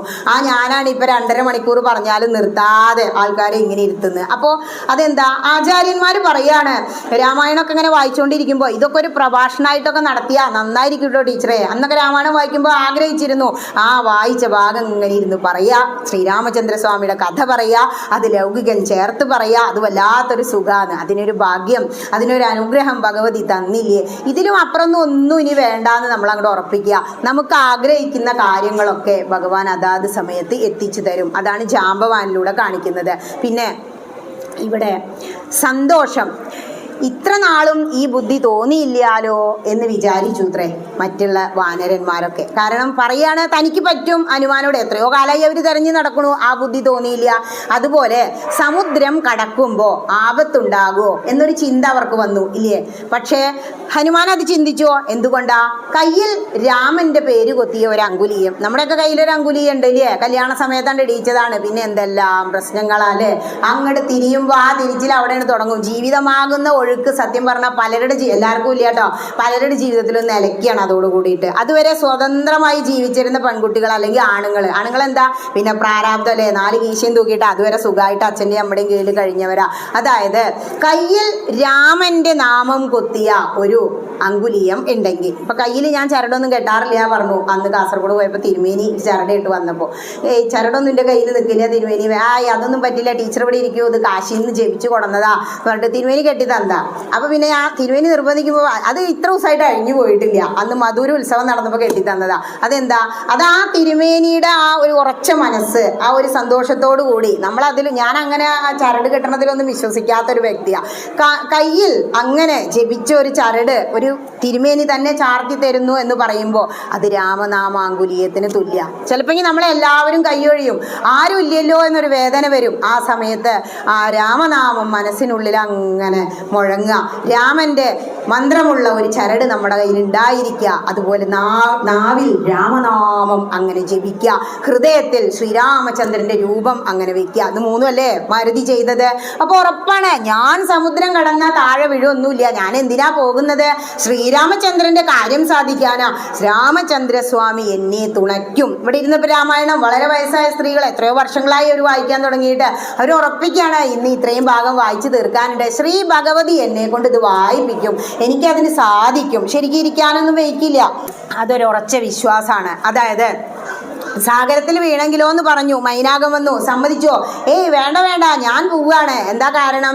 ആത്മീയ യാത്രയിൽ നമുക്കൊരു ഗുരു ഉണ്ടെങ്കിൽ നമ്മൾ എവിടെയും വീഴില്ല. നമുക്ക് തോന്നും അയ്യോ എന്നെ കൊണ്ട് ഇത് സാധിക്കുമോ. ചിലർ പറയും ഭക്തി വേണം, ടീച്ചർ പറഞ്ഞു, ഈ അമ്പലത്തിൽ പോയി വരലേ ഉള്ളൂ. അപ്പം ഞാൻ പറയാം അത് LKG, അത് പോരാ, നിങ്ങൾ ആ സഹസ്രനാമൊക്കെ ഒന്ന് എടുത്ത് ജപിക്കൂന്നേ. അയ്യോ ടീച്ചറെ തെറ്റുമോ? ഒന്നും തെറ്റില്ല, തെറ്റിയാലും അതിൻ്റെ ബാക്കി ഫലം ആർക്കാ? ഈ ടീച്ചർക്കാ, നിങ്ങൾ ജപിച്ചോളൂ. അങ്ങനെ സഹസ്രനാമം, രാമായണം, നാരായണിയായിട്ട് എത്ര വ്യക്തികൾ ഉയർന്നു വന്നു. ചിലർ പറയും ഒന്നും ഉണ്ടായിരുന്നില്ല കേട്ടോ, ടീച്ചറിലൂടെ ഇതിന് സാധിച്ചു, തന്നെ പൊക്കം പറയല്ല കേട്ടോ. അങ്ങനെ ഒരു വ്യക്തി പറയുമ്പോൾ ആ ഗുരുവിൻ്റെ മഹത്വം എത്രത്തോളം ഉണ്ട്. നമ്മുടെ കഴിവൊന്നുമല്ല. നമ്മൾ പ്രാർത്ഥിക്കുമ്പോൾ, ഉപാസന ചെയ്യുമ്പോൾ, രാവിലെ ഗായത്രി ജപിക്കുമ്പോൾ, സന്ധ്യാവന്ദനം ചെയ്യുമ്പോൾ, പ്രാർത്ഥനയിൽ ആരെല്ലാം ഉണ്ട്. ആ കുളി കഴിഞ്ഞ് ഗായത്രി മന്ത്രം ജപിച്ച് കഴിഞ്ഞാൽ പിന്നെ ഒരു ലിസ്റ്റാ. ആർക്ക് വേണ്ടിയാ? നമ്മൾ ഒരിക്കലും നമുക്ക് വേണ്ടിയല്ല പ്രാർത്ഥിക്കുന്നത്, നമ്മളെ ആശ്രയിച്ച് വിശ്വസിച്ച് കഴിയുന്ന ഒരുപാട് വ്യക്തികൾക്ക് വേണ്ടിയിട്ടാണ്. ഇനി ഹനുമാന് വിശ്രമമില്ലാത്തതുപോലെ ഭക്തന്മാരായ നിങ്ങൾക്ക് വിശ്രമം ഉണ്ടാവരുത് എന്ന് പറയാ. വിശ്രമിച്ച് കഴിഞ്ഞാൽ ഞാനൊന്ന് കിടന്നുറങ്ങട്ടെ എന്നിട്ട് വായിക്കാം, അല്ലെങ്കിൽ ഞാൻ 2 ദിവസം ലീവ് എടുക്കും, എങ്ങടാ ഞാൻ ടൂർ പോവുകയാണേ, അപ്പോഴൊന്നും നമ്മുടെ സാധന മുടക്കരുത് എന്ന് പറയാ. കാരണം എന്താ? ചെറിയ ജീവിതം, ആ ചെറിയ ആയുസ്, ജീവിത ലക്ഷ്യം എന്താ? ആത്മസാക്ഷാത്കാരം. ഇതിന് വലിയ പണിയൊന്നുമില്ല. പലരും പറയും അതൊക്കെ ബുദ്ധിമുട്ടാ ടീച്ചറെ, മരിക്കാറാവുമ്പോഴാവാം. മരിക്കാറാകുമ്പോൾ വല്ലതും ചെയ്യാൻ പറ്റുമോ? വെറുതെ തോന്നുക. ദിവസേന ഒരു അടുക്കും ചിട്ടയും ആയിട്ട് നമ്മൾ ചെയ്യുകയാണെങ്കിൽ ഏത് ഛായാഗ്രഹണി വന്നാലും നിഴൽ പിടിച്ച് നമ്മളെ താഴ്ത്തിയാലും, ഇവിടുത്തെ നിഴൽ ആരാന്നറിയോ? നമ്മളുടെയൊക്കെ ജീവിതത്തിൽ കുറേ നിഴലുകളുണ്ട് നമ്മുടെ പിന്നാലെ, ഭാര്യയായിട്ടും മക്കളായിട്ടും ഒക്കെ കൂടിയിട്ടുണ്ട്. അവർക്ക് ചിലപ്പോൾ ഭക്തി ഉണ്ടായിക്കൊള്ളണം എന്നില്ല. നമ്മൾ രാമായണം വായിക്കുമ്പോൾ ചിലപ്പോൾ അവർ അവിടെ ഫോണിലായിരിക്കും. അങ്ങനത്തെ ഒരു അവസ്ഥകൾ അവർ പറയാറുണ്ട്. അതെന്താണെന്ന് മനസ്സിലാക്കിയാൽ മതി. ഭഗവാൻ നമ്മളെ പരീക്ഷിക്കുക. എല്ലാവരുടെയും ചിന്ത കലുഷിതമാകും അങ്ങനെയുള്ള കാര്യങ്ങൾ വരുമ്പോൾ. അതുകൊണ്ട് എന്ത് വേണം? വൈരാഗ്യം ഉണ്ടാവണം. സ്വന്തക്കാരെ കുറിച്ച് ഓർത്താൽ പോയി മനസ്സിൻ്റെ സുഖം ഇല്ലേ? എല്ലാവരും പ്രശ്നങ്ങളും പ്രാരാബ്ദങ്ങളും ഉള്ളവരാ. ഒന്നും ഓർക്കാതെ ഇവിടെ അങ്ങനെ വന്നിരുന്നു, രാമചന്ദ്രൻ്റെ കഥ കേട്ടു, ഒരു പ്രശ്നവുമില്ല. ഇത്രയും കാര്യങ്ങളാണ് സുന്ദരമായ സുന്ദരകാന്ഡത്തിൽ പറയുന്നത്. ഇതോടുകൂടി സുന്ദരകാന്ഡം പാദങ്ങളിൽ സമർപ്പിക്കുകയാണ്. ഹരേ രാമ രാമ രാമ ഹരേ ഹരേ, ഹരേ കൃഷ്ണ കൃഷ്ണ കൃഷ്ണ ഹരേ ഹരേ. ഇനി യുദ്ധകാന്ഡം. ഈ യുദ്ധകാന്ഡത്തിലെ ആദ്യ ഭാഗം ശ്രീരാമാദികളുടെ നിശ്ചയാണ്. ഇവിടെ ചെന്നു, ഹനുമാൻ ഇത് പറഞ്ഞു, കാര്യങ്ങളൊക്കെ മനസ്സിലായി, സീതാദേവി ഇന്ന ഭാഗത്തുണ്ട്. അപ്പോൾ ഇനിയിപ്പോൾ എങ്ങനെയാ അപ്പോൾ സീതാദേവിയെ കൊണ്ടുവരിക? അവിടുത്തെ കാര്യങ്ങളൊക്കെ പറഞ്ഞ് വിവരിച്ച് കേട്ടപ്പോൾ അയ്യോ, മനുഷ്യനായിട്ട് അവതരിച്ചത് കൊണ്ട് ശ്രീരാമചന്ദ്രൻ പോലും തന്നെ കൊണ്ടിത് പറ്റുമോ എന്ന് ചിന്തിച്ചു അത്ര. പിന്നെയാണോ നമ്മൾ കേവലം മനുഷ്യന്മാർ? നമുക്കും തോന്നും അയ്യോ ഭാഗവതമൊക്കെ ഇപ്പോൾ ഞാൻ വായിച്ചെത്തുമോ അല്ലേ, 2 ഒളി അവിടെ ഇരിക്കുന്നുണ്ട്. ചിലർ പറയും വായിച്ച് സമർപ്പിച്ചു ടീച്ചറെ. പൂനെയിലൊരമ്മുണ്ട്, അവർ എനിക്ക് യൂട്യൂബിൽ കണ്ടിട്ട് വിളിക്കുകയാണ്. എന്നോട് പറഞ്ഞു ഞാൻ നാരായണീയം മാത്രമേ നാട്ടിൽ നിന്ന് വന്നപ്പോൾ കൊണ്ടുവന്നിട്ടുള്ളൂ. ഞാൻ പറഞ്ഞു അത് മതി. ഞാൻ ഇത്ര കാലമായിട്ട് അത് പൂർണ്ണമായിട്ട് വായിച്ചിട്ടില്ല. ഞാൻ പറഞ്ഞു 21 ദിവസം കൊണ്ട് നിങ്ങളത് വായിച്ച് സമർപ്പിക്കണം എന്ന് പറഞ്ഞു. അത് അതേപോലെ ശിരസാ വായിച്ചു. ഒരുപാട് അസുഖങ്ങളും പ്രശ്നങ്ങളും ശ്വാസമുട്ടൊക്കെ ഉണ്ട്, അത്രയും വയ്യാത്ത ഒരു വ്യക്തിയാണ്. 21 ദിവസം തുടർച്ചയായി ഒരേ സമയത്ത്, അപ്പം 5 ദശകം ഒരു ദിവസം വായിക്കാനാണ് ഞാൻ പറഞ്ഞത്. എവിടെയെങ്കിലും കുറച്ച് കുറഞ്ഞാൽ ആ 21ാമത്തെ ദിവസം ചേർക്കാൻ പറഞ്ഞു. അപ്പം ഈ 100 ദശകയില്ലേ, അത് സമർപ്പിച്ചിട്ടുണ്ട് ഒരു വോയിസ് ഇട്ടിട്ട്. അത് കേട്ടാലുണ്ടല്ലോ, ആദ്യമായിട്ട് ടീച്ചറെ ജീവിതത്തിൽ ഞാൻ നാരായണീയം വായിച്ച് സമർപ്പിച്ചു. അപ്പോൾ എനിക്കിത് കഴിയോ എന്നുള്ള ചിന്തയാണ് നമ്മുടെ മനസ്സിൽ. ഒരു വ്യക്തി നമ്മൾക്ക് മനസ്സിന് ജാമ്പവാനെ പോലെ ഒരു തട്ട് തരികയാണ്, തനിക്ക് കഴിയും. അതാണ് ഇവിടെ സംഭവിക്കുന്നത്. ശ്രീരാമചന്ദ്രൻ പോലും ചിന്തിക്കുകയാണ് എന്നെ കൊണ്ട് ഇത് കഴിയുമോന്ന്. കാരണം ശ്രീരാമചന്ദ്രൻ വിചാരിക്കുക ദേവന്മാർക്ക് പോലും അസാധ്യമായ കാര്യമാണ് ശ്രീലങ്കയിൽ പോയിട്ട് അന്ന് ഇന്ദ്രനെ മോചിപ്പിച്ചു കൊണ്ടുവരിക എന്നുള്ളത്. ഇന്നിപ്പോ ദാ കേവലം ഒരു വാനരനായ ഹനുമാൻ പോയിട്ട് ഇവിടെ നിന്ന് 100 യോജന ചാടണം സമുദ്രം, അത് ചാടിയിരിക്കുന്നു. മാത്രല്ല ആ അക്ഷകുമാരനെ, വീരനാണ്, രാക്ഷസന്മാരൊക്കെ അതീവ ശക്തന്മാരാണ്, അവനെ വധിച്ചിരിക്കുന്നു. അതുപോലെ ലങ്ക 700 യോജന ചുട്ട് പൊട്ടിച്ച് ചാമ്പലാക്കിയിരിക്കുന്നു. വല്ലാത്തൊരു വിസ്മയം തന്നെ. മാത്രമല്ല സീതയെ കണ്ടെത്തി വന്നതോടെ ലക്ഷ്മണനെയും സൂര്യവംശത്തെയും ഹനുമാൻ രക്ഷിച്ചിരിക്കുന്നു എന്ന് ചിന്തിക്കുക. ഇതാണ് ശ്രീരാമാദികളുടെ നിശ്ചയം. അതായത് ഇത്രയൊക്കെ ചിന്തിച്ചു, അഭിമാനിച്ചു, പക്ഷെ അതേ സമയം വീണ്ടും മനുഷ്യനെ പോലെ താഴ്ന്ന ലെവലിൽ ചിന്തിക്കുകയാണ്. എന്താ ചിന്തിക്കുന്നതെന്നറിയോ?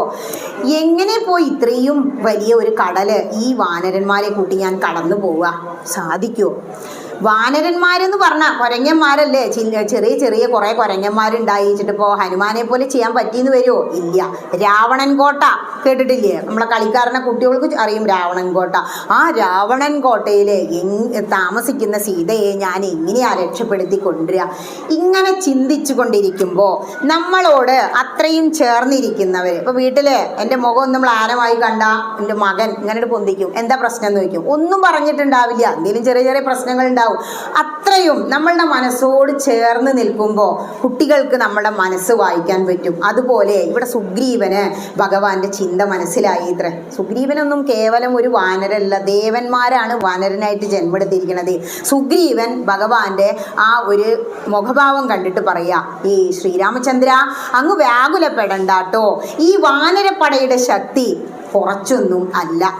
ഒരു ഹനുമാൻ മാത്രം പോയിട്ട് ഇത്രയും സാധിച്ചു എന്ന് വെച്ചാൽ ഈ വാനരപ്പട ഒരു സമുദ്രത്തിന്റെ അത്ര ഉണ്ട്, അതുകൊണ്ട് എന്തെല്ലാം സാധിക്കും എന്ന് അങ്ങോട്ട് ചിന്തിച്ചോളൂ.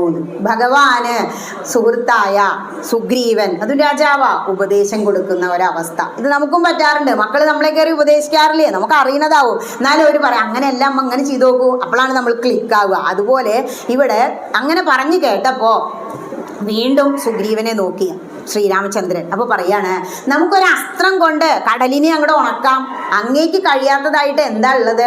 അതും അല്ലെങ്കിൽ നമുക്ക് ഒരു സേതു നിർമ്മിക്കാം. അങ്ങനെ എന്ത് തീരുമാനിച്ചു? സേതു നിർമ്മിച്ചിട്ട് അക്കരെ പോകണം. ഇതാണ് ശ്രീരാമാദികളുടെ നിശ്ചയം എന്ന ഭാഗത്തിലെ ചെറിയ ഭാഗങ്ങളാണ് മനസ്സിലാക്കേണ്ടത്.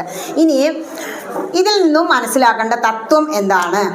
ഈ ഇതിഹാസങ്ങളിലും പുരാണങ്ങളിലും എല്ലാം വേദ തത്വങ്ങളാണ് പറയുന്നത് കഥകളിലൂടെ. ആ വേദ തത്വങ്ങൾ എന്താണ് എന്ന് ഈ വരികൾക്കിടയിലെ വരികളിൽ നിന്ന് മനസ്സിലാക്കണം. നിങ്ങളിത് വായിച്ചു പോയി, അപ്പോൾ വേണമെങ്കിൽ ചിന്തിച്ചിട്ടുണ്ടാവില്ല. അതിനാണ് ആചാര്യന്മാർ വരുന്നത്. അപ്പോൾ കഥ എല്ലാവർക്കും അറിയാം. എന്താ ഇതിലെ തത്വം? സർവന്തര്യാമിയായ ഭഗവാൻ പോലും മനുഷ്യനായി അവതരിച്ചിട്ട് ചിന്തകൾ അലട്ടി, ഇല്ലേ? ശ്രീരാമചന്ദ്രന് ഒരുപാട് വിഷമങ്ങൾ ഉണ്ടായി. ആദ്യം തന്നെ എന്താ ഉണ്ടായത്? അച്ഛൻ മരിച്ചു വീണു കേട്ടു, തളർന്നു വീണില്ലേ? അച്ഛൻ മരിച്ചു എന്ന് കേട്ടാ ഏതൊരു മനുഷ്യനും തളരും, അതുപോലെ തളർന്നു എന്നേ ഉള്ളൂ. ബ്രഹ്മത്തിന് എന്തില്ല? വേദനയും ചൂടും തണുപ്പും ദുഃഖവും ഒന്നുമില്ല. മനുഷ്യന്റെ നിസ്സാരതയാണ് അവിടെ കാണിക്കുന്നത്. മനുഷ്യൻ ഇത്രയൊക്കെ ഉള്ളൂ. നമ്മുടെ വിചാരം എന്താ? എന്നെ കൊണ്ട് പലതും പറ്റുമെന്ന് വിചാരിക്കുന്ന ആ ഒരു എന്താ പറയുക, ചോരത്തിളപ്പുള്ള ഒരു പ്രായമുണ്ട്. അപ്പൊ ഒന്നും ഒരു ഗ്രന്ഥങ്ങളും എടുക്കാൻ പറഞ്ഞാൽ കേൾക്കില്ല, നാമം ജപിക്കില്ല, വിളക്ക് വെക്കില്ല. ഇപ്പൊ വളർന്നു വരുന്ന തലമുറയുടെ വർത്തമാനം കേട്ടാലുണ്ടല്ലോ, അവരെല്ലാം എന്നും ഈ പ്രായത്തിൽ അങ്ങനെ ഇരിക്കും, അവർക്ക് ഇതിനൊക്കെ സാധിക്കുന്ന നമ്മുടെ കഴിവാണോ ഇതൊക്കെ? ഹനുമാൻ പോലും പറയുന്നുണ്ട്, ഞാൻ അവിടെ പോയി സീതാദേവിയെ കണ്ടെങ്കിൽ അത് ശ്രീരാമചന്ദ്രന്റെ അനുഗ്രഹം ആണ് എന്ന്. മനുഷ്യന്റെ നിസ്സാരത എത്രത്തോളം ഉണ്ട് എന്ന് ഈ ഭാഗത്തുനിന്ന് മനസ്സിലാക്കുക. അതുപോലെ മായയിൽ വന്ന് പിറന്നാൽ നമ്മളുടെ എല്ലാം ശക്തി അതായത് ആത്മബലം, ഉള്ളിൻ്റെ ഉള്ളിലിരിക്കുന്ന ആ ശക്തി നമ്മൾ മനസ്സിലാക്കില്ല. മായ കൊണ്ടല്ലോ വിശ്വമുണ്ടെന്ന് തോന്നിക്കുന്നു, അതല്ലേ പറയുന്നത്. കുറച്ച് മുമ്പുള്ള ഭാഗത്തിൽ ആചാര്യൻ പറഞ്ഞിട്ടുണ്ടാവും. മായ കാരണം നമുക്ക് ഇതൊക്കെ ഉണ്ട് തോന്നും. കുറച്ച് കഴിഞ്ഞ് അതുണ്ടോ? ഈ ശരീരം 10 ദിവസം കഴിഞ്ഞ് അങ്ങനെയാണോ, 10 കൊല്ലം കഴിഞ്ഞ് അങ്ങനെയാണോ, അപ്പോൾ ഇത് സത്യമാണോ? 3 കാലത്തെങ്കിലും മാറ്റമില്ലാതെ ഇരിക്കുന്നതാണ് സത്യം. സത്യമായത് ബ്രഹ്മം തന്നെ എന്ന് പറയുന്നുണ്ട്. ഇവിടെ എന്താ, ശ്രീരാമചന്ദ്രൻ മനുഷ്യനായതോടുകൂടി ഉള്ളിൻ്റെ ഉള്ളിലുള്ള ആത്മബലത്തെ, പരബ്രഹ്മജ്ഞാനത്തെ മറന്നു. നമ്മളും അതന്നെ ചെയ്തുകൊണ്ടിരിക്കണേ. നമ്മളുടെ ഉള്ളിൽ അനന്തമായ ഒരു ശക്തിയുണ്ട്, 6ാം ഇന്ദ്രിയം എന്ന് പറയും. ഇപ്പൊ സായിബാബ, അമൃതാനന്ദമയി ഒക്കെ പലതും ചെയ്യുന്നില്ലേ? എങ്ങനെയാ? അവരെല്ലാം ധ്യാനത്തിലൂടെ, നാമജപത്തിലൂടെ അതിനെ ഉയർത്തി. നമ്മൾ അതിനു വേണ്ടി പരിശ്രമിക്കുന്നില്ല. നമ്മുടെ വിചാരം എന്താ? 3 നേരം സുഭിക്ഷമായിട്ട് കഴിക്കുക അല്ലെ? അമ്പലത്തിൽ വന്നു, ആള് നിറഞ്ഞാലും പുറത്തേക്ക് ഇരിക്കാനുള്ള ആളുണ്ട്. പക്ഷെ എല്ലാവർക്കും എന്താ? ഭക്ഷണം ക്ഷണനേരേയുള്ളൂ. മുക്തിപ്രദൻ തന്നെയാ ഭഗവാൻ. കഴിക്കണം. അന്നദാനം കഴിക്കുന്നവനും കൊടുക്കുന്നവനും ഒരേ പുണ്യാതാ. പക്ഷെ ഇത്തിരി നേരം രാമകഥ കേട്ട്, ഇന്ന് വെയിലാ മഴയൊന്നുമില്ല അല്ലേ, നമുക്ക് അനുകൂലമായ അന്തരീക്ഷം, അതിന് തോന്നണമെങ്കിൽ എന്ത് വേണം? ഈ ഉള്ളിൻ്റെ ഉള്ളിലിരിക്കുന്ന ആ ശക്തി, ആ പരബ്രഹ്മ സ്വരൂപിയായ ശ്രീരാമചന്ദ്രൻ ഉണരണം. ഇവിടെ അത് ഉണർന്നില്ല എന്നുള്ളത് കൊണ്ടാണ് വ്യാകുലത ഉണ്ടായത്. പലർക്കും പ്രശ്നങ്ങൾ, എപ്പോഴും ചിന്തിച്ചുകൊണ്ട് തന്നെ ഇരിക്കും. എന്താ ചിന്തിക്കണേ? ഒന്നുമല്ല ടീച്ചർ, ആകെ പ്രശ്നങ്ങളാ. നിങ്ങളിങ്ങനെ ചിന്തിച്ചപ്പോൾ അത് മാറുമോ? അല്ല, എന്നാലും അത് എത്ര ആയാലും ഇതിരിക്കും ശ്രദ്ധിക്കാൻ പറ്റണില്ലേ? അപ്പം ഞാൻ പറയും, നമ്മളല്ല അതൊന്നും തീരുമാനിക്കണേ അല്ലേ? എന്തൊക്കെയോ എവിടെയൊക്കെയോ ആരൊക്കെയോ ചെയ്യുന്നു അല്ലേ? നമ്മളിപ്പോൾ ഭക്ഷണം കഴിക്കാൻ ചെന്നിരിക്കും, ആ പറയുന്ന ധാന്യങ്ങളോ പച്ചക്കറികളോ എന്തെങ്കിലും നമ്മൾ ഉണ്ടാക്കിയതാണോ? നമുക്ക് വേണ്ടി എവിടെയോ ഒരു കർഷകൻ എത്രയോ കാലം മുമ്പ് അത് ചെയ്തു വെച്ചു. അതുകൊണ്ടല്ലേ നമ്മൾ ഭക്ഷിക്കണേ. അതുകൊണ്ടാണ് അന്നത്തിന് മുന്നിൽ ഇരുന്ന ഒരു നിമിഷം നമ്മളൊന്ന് പ്രാർത്ഥിക്കുന്നത് അല്ലേ? അന്നം ന നിന്ദ്യാൽ ഉപനിഷത്ത് പറയുന്നുണ്ട്. ഇനി ഈ ശ്രീരാമചന്ദ്രനെ സുഗ്രീവനും ഹനുമാനുമാണ് വ്യാകുലപ്പെടേണ്ട എന്ന് പറഞ്ഞ് വാനരസേനയുടെ ശക്തി മനസ്സിലാക്കുന്നത്. ഭഗവാന് നിശ്ചയില്ലാഞ്ഞിട്ടാണോ? നമ്മളോട് പറയാണ്, ഒരു സാധാരണ മനുഷ്യനെ പോലെ ഇവിടെ ജീവിച്ച് മനുഷ്യനായി തന്നെ വാൽമീകി രാമായണം ശ്രീരാമചന്ദ്രനെ വർണ്ണിക്കുന്നുണ്ട്. പക്ഷേ ഇത്തിരിയെങ്കിലും ഒരു ഈശ്വര പരിവേഷം കൊടുത്തത് ആരാണ്? അധ്യാത്മരാമായണത്തിലൂടെ തുഞ്ചത്തെഴുത്തച്ഛന. ഇവിടെ ഉപായവും പറഞ്ഞു കൊടുത്തു. അസ്ത്രം കൊണ്ട് നമുക്ക് എന്ത് ചെയ്യാം? കടലിനെ ഉണക്കാം. ആരാ പറഞ്ഞു കൊടുത്തേ? കേവലം വാനരന്മാര്. അതുപോലെ പറയാം, നമുക്ക് സേതു നിർമ്മിക്കാം. അപ്പൊ അക്കരയ്ക്ക് സേതു കെട്ടാന്നുള്ള ബുദ്ധി ശ്രീരാമചന്ദ്രന്റെ ആണോ? അല്ല, കേവലം വാനരന്മാരുടെ. ആരുടെ ഒപ്പം അവരുടെ താമസം? ശ്രീരാമചന്ദ്രന്റെ കൂടെയല്ലേ? മായ എല്ലാവർക്കും ബാധകമാണ് എന്ന് ഈ ഭാഗത്ത് നിന്ന് നമുക്ക് മനസ്സിലാക്കാം. അടുത്ത ഭാഗം ലങ്കാ വിവരണം. അത് ശ്രീരാമചന്ദ്രനോട് ഇതൊക്കെ പറഞ്ഞപ്പോൾ പറയാണ് ഹനുമാനോട്, എങ്കിൽ പറയൂ, നമ്മളിപ്പോൾ സേതുവൊക്കെ ബന്ധിച്ച് അക്കരെ പോയി കഴിഞ്ഞാൽ ഒരു ഐഡിയ വേണ്ടേ? അവിടെ ചെന്നാൽ ഇവിടെയൊക്കെ കോട്ടകൾ, കിടങ്ങുകൾ, കൊത്തളങ്ങൾ ഒന്നും അറിയില്ലാലോ, ഒന്ന് വിവരിച്ച് പറയൂന്ന്. ലങ്കാ നഗരത്തെ അങ്ങോട്ട് വിവരിക്കുകയാണ്. നമ്മുടെ മനസ്സിൽ ഞാൻ പറഞ്ഞില്ലേ, ലങ്ക എന്ന് പറഞ്ഞാൽ കാലം തിരിച്ചിട്ട നമ്മളുടെ മനസ്സാണ്. കാലം ഇളകിക്കൊണ്ടിരിക്കും, മനസ്സും കുട്ടിക്കുരങ്ങിനെ പോലെ ചാടിക്കൊണ്ടിരിക്കും. ഇപ്പോൾ ഇവിടെ ഇരുന്നാലും തത്വങ്ങൾ പറയുമ്പോൾ അത്ര അങ്ങോട്ട് പോവില്ല. കഥയാണെങ്കിൽ ഓക്കെ കുഴപ്പമില്ലല്ലോ, നമ്മുടെ മനസ്സിൻ്റെ ഒരു പ്രശ്നം, ചഞ്ചലം ഇളകിക്കൊണ്ടിരിക്കും. ഇവിടെ ലങ്കാ നഗരത്തെക്കുറിച്ച് പറയാണ്. ലങ്ക എന്ന് പറഞ്ഞാൽ ഒരുപാട് കോട്ടകളും മതിലുകളും കിടങ്ങുകളും ഒക്കെ ഉണ്ട്, വലിയൊരു രാജ്യമാണ്. അപ്പോൾ പറഞ്ഞു അതുപോരാ, വിസ്തരിച്ച് പറയൂ. അപ്പം ശ്രീരാമൻ ഹനുമാനോട് അങ്ങനെ പറഞ്ഞപ്പോൾ ഹനുമാൻ ദേവൻ കൈകൂപ്പി, ശ്രീരാമചന്ദ്ര, കടലിന് നടുവിൽ ത്രികൂടാചലം എന്ന് പറഞ്ഞിട്ട് വലിയൊരു പർവ്വതമുണ്ട്. അതിൻ്റെ മൂർധാവിലായിട്ട് ഒരു ലങ്കാ നഗരം, സുവർണ നഗരിയാണത് എന്ന് പറയുക. കനക വിമാനം പോലെ അങ്ങനെ ജ്വലിച്ച് നിൽക്കുക. കാരണം മതിലുകളും ഭക്ഷണശാല വരെ സ്വർണം കൊണ്ട് അത്ര നിർമ്മിച്ചിരിക്കുന്നത്. അപ്പോൾ ചോദിച്ചു, എത്ര കണ്ട് സ്ഥലമുണ്ട്? നമ്മുടെ ഇന്ത്യ എത്രയും കിലോമീറ്റർ ഉണ്ട് പറയില്ലേ? അപ്പോൾ പറയാ 700 യോജന വിസ്താരമുണ്ട്. ഒരു യോജന എന്ന് പറഞ്ഞാൽ എത്രയാ? 13 മുതൽ 16 കിലോമീറ്റർ വരെ. പണ്ടത്തെ കണക്കാണ് ഈ യോജനയ്ക്ക്, നാഴിക എന്നൊക്കെ അമ്മ പറയില്ലേ, അതുപോലെ. അപ്പോൾ ആരെയും കാലണയും മുക്കാലും ഒന്നും ഇല്ലാത്തതുപോലെ ഇവിടെ പിന്നെയും ചോദിക്കാം, 700 യോജന, അത്രയും വിസ്തൃതി. അതെ. ഇനിയോ 7 നിലകളുള്ള ഗോപുരങ്ങളുണ്ട് 4 ദിക്കിലും. 4 ദിക്കിലും നമ്മൾ 4 നടക്കിലെന്ന് പറയില്ലേ? അപ്പോൾ ഗുരുവായൂരൊക്കെ ചെന്ന ഗോപുരങ്ങൾ കാണാനില്ലേ? 4 ദിക്കിലും 7 നിലകളുള്ള ഗോപുരങ്ങളുണ്ട്. അതിനും പൊക്കമേറിയ 7 മതിലുകളുണ്ട്. അത് കഴിഞ്ഞാൽ ഓരോ മതിലുകൾക്കപ്പുറം കിടങ്ങുകളുണ്ട്. കൂടാതെ ഈ 7 ഗോപുരങ്ങൾക്കും 28 ഗോപുരങ്ങൾ വേറെ ഉണ്ട്. ഇങ്ങനെ നമുക്ക് മനസ്സിലാവാത്ത ഒരുപാട് കണക്കുകളാണ് പറയുക. ഈ മതിലിനപ്പുറമൊക്കെ കിടങ്ങുണ്ടല്ലേ, അപ്പുറം ചാടി വരാതിരിക്കാനേ. അതെച്ചാൽ ആ കോട്ടകൾ തീർക്കില്ലേ പണ്ടത്തെ രാജാക്കന്മാർ, അവരെ ആരും ആക്രമിക്കാതിരിക്കാൻ വേണ്ടി കോട്ടകളും കിടങ്ങുകളും മറ്റുള്ള ശത്രു സൈന്യത്തിന് മനസ്സിലാവില്ല എവിടെയുള്ളത്, അവരതിൽ ചാടിച്ചാവും, അതിനു വേണ്ടി ഉണ്ടാക്കി വെച്ചതാ. വാതിലുകളൊക്കെ ഓരോ ഭാഗത്തില്ലേ, അവിടെയൊക്കെ യന്ത്രപ്പാല പങ്ക്തി. എന്നുവെച്ചാൽ യന്ത്രപ്പാലം എന്ന് പറഞ്ഞാൽ എന്താ, ചിലപ്പോൾ ഈ കാലെടുത്ത് വെക്കുമ്പോൾ യന്ത്രം കീഴ്പെട്ട് അങ്ങോട്ട് കൊണ്ടുപോകും, നമ്മൾ താഴത്തേക്ക് കിടങ്ങിലേക്ക് വീഴും. അങ്ങനെയൊക്കെയുള്ള ഒരുപാട് മായാവിദ്യകളുള്ള ഒരു വലിയ കെട്ടിടം എന്ന് പറയാൻ പറ്റില്ല, വലിയ വലിയ കെട്ടിടങ്ങൾ, ഒരുപാട് ഗോപുരങ്ങൾ, കൊത്തളങ്ങൾ എല്ലാം ഉണ്ട് എന്ന് പറഞ്ഞു. അപ്പൊ പറഞ്ഞു കൊടുക്കുകയാണ്. ഇനി നടപ്പന്തലുകളുണ്ട്, അതുമാതിരി കുളിമുറികളുണ്ട്, മധുശാല, അതായത് രാക്ഷസന്മാരല്ലേ, ഇവരുടെയൊക്കെ അലങ്കാരം ഒന്ന് കാണണം, ഇതൊന്നും വർണ്ണിക്കാനാവില്ല കേട്ടോ എന്ന് പറയാ. ഇത്രയൊക്കെ മനസ്സിലായി. അപ്പൊ കുറച്ച് ബുദ്ധിമുട്ടാണല്ലേ ലങ്കയിൽ പോയിട്ട് സീതയെ കൊണ്ടുവരാൻ. അതെ, എങ്കിൽ അവസാനം പറയാണ്, മനോഹരമായ പൂങ്കാവനത്തിൽ സീതാദേവിയെ ഞാൻ കണ്ടു. അത് വീണ്ടും അങ്ങനെ ആവർത്തിക്കുകയാണ് ലങ്കാ വിവരണത്തിൽ. അങ്ങനെ അങ്കുലീയം കൊടുത്തു, ചൂടാരത്നം വാങ്ങി, ഞാൻ അടയാളവാക്യം ഒക്കെ കേട്ടു. പിന്നെ ഞാൻ ഒരു ചെറിയ അവിവേകം കാട്ടി എന്ന് പറഞ്ഞുല്ലോ, ആ പൂന്തോട്ടവും നശിപ്പിച്ചു, കുറച്ച് രാക്ഷസന്മാരെയൊക്കെ ഞാൻ വധിച്ചു, അക്ഷകുമാരനെ വധിച്ചു. ഇങ്ങനെ ചുരുക്കം ലങ്കയിലെ 4/1 സൈന്യത്തെ ഞാൻ വധിച്ച് അങ്ങേക്ക് പണി തീർത്തു വെച്ചിട്ടുണ്ട് എന്ന് പറഞ്ഞു. ഇത് കേട്ടപ്പോൾ ശ്രീരാമചന്ദ്രന് സന്തോഷമായി. എന്നിട്ട് എന്താ ചെയ്ത്, രാവണനെ കണ്ട് ഞാൻ ഉപദേശം കൊടുത്തിട്ടുണ്ട്. അപ്പൊ എന്നെ കൊല്ലാൻ പറഞ്ഞില്ലേ, അത് കാരണം വിഭീഷണൻ തടഞ്ഞു. വിഭീഷണൻ അങ്ങയുടെ ഭക്തനാണ്, അതുകൊണ്ടാണ് ഞാൻ ഇന്ന് ജീവിച്ചിരിക്കുന്നത്. ഇവിടെ വന്നിട്ട് ഇതെല്ലാം ഞാൻ പറഞ്ഞ് തിരിച്ചു കൂട്ടിക്കൊണ്ട് ചെല്ലണ്ടാന്ന് വിചാരിച്ചിട്ടായിരിക്കാം രാവണൻ എന്നെ കൊല്ലാൻ പറഞ്ഞത്. പക്ഷെ ദൂതനായതുകൊണ്ട് വധിച്ചില്ല. ഇങ്ങനെയൊക്കെ പോയി വന്ന കഥകളൊക്കെ വീണ്ടും ഒരു ആവർത്തനാണ് രാമായണത്തിൽ കാണുന്നത്. ഇതിൻ്റെ തത്വം എന്താ, അതാണ് നമ്മൾ ചിന്തിക്കേണ്ടത്. ഇത്രയൊക്കെ കാവൽക്കാരും ശക്തന്മാരായ രാക്ഷസ സൈന്യവും ഉണ്ടായിട്ടും ഒരു കടുക് പോലെയുള്ള ഒരു വാനരൻ ബ്രഹ്മവിദ്യയാകുന്ന സീതാദേവിയെ അതിനുള്ളിൽ പോയി കണ്ടു എന്ന് പറഞ്ഞാൽ, രാവണന് സീതാദേവിയെ കിട്ടാൻ കട്ടുകൊണ്ടുപോകേണ്ടി വന്നു. പക്ഷേ ഹനുമാൻ എന്ത് ചെയ്തു, രാത്രിയിൽ ചെന്ന് അവിടെ ഉള്ളിൽ പോയി കുറേ തിരയുന്നുണ്ട്. വാൽമീകി രാമായണത്തിൽ അങ്ങനെ വിസ്തരിച്ച് പറയാണ് ഓരോ ഭാഗത്ത് ചെന്നിട്ടും ഹനുമാന്റെ വ്യാകുലതകൾ. അവസാനം വായു ഭഗവാന്റെ ഒരു അനുഗ്രഹം മൂലം വായു അങ്ങോട്ട് വീശിയപ്പോൾ അവിടെ പോയി അശോകവനിയിൽ സീതയെ കണ്ടു. കേവലം ഒരു വാനരൻ ശ്രീരാമഭക്തി ഒന്നുകൊണ്ട് മാത്രം ആരെ കണ്ടു, ശ്രീ ഭഗവതിയെ കണ്ടു എന്ന തത്വം ഇവിടെ നിന്ന് നമുക്ക് മനസ്സിലാക്കാം. അതായത് ഇതുപോലെ ഇനി നമ്മൾ മനുഷ്യനായി ചിന്തിക്കുമ്പോൾ പലതും നമുക്ക് തെറ്റായിട്ട് തോന്നും. ഇവിടെ വലിയൊരു സംശയം ഉള്ളത്, ബാലിയെ കൊന്ന കാര്യം ചോദിക്കും. അത് ഈ തത്വങ്ങളുടെ കൂട്ടത്തിൽ പറയാമെന്ന് കരുതിയിട്ടാ. ബാലിയെ കൊന്നത് ശരിയായോ? ശരിക്കും നമ്മൾ സത്യത്തിൻ്റെ ദൃഷ്ടിയിൽ വെച്ച് നോക്കുമ്പോൾ ബാലിയെ കൊന്നത് ശരിയാണ്.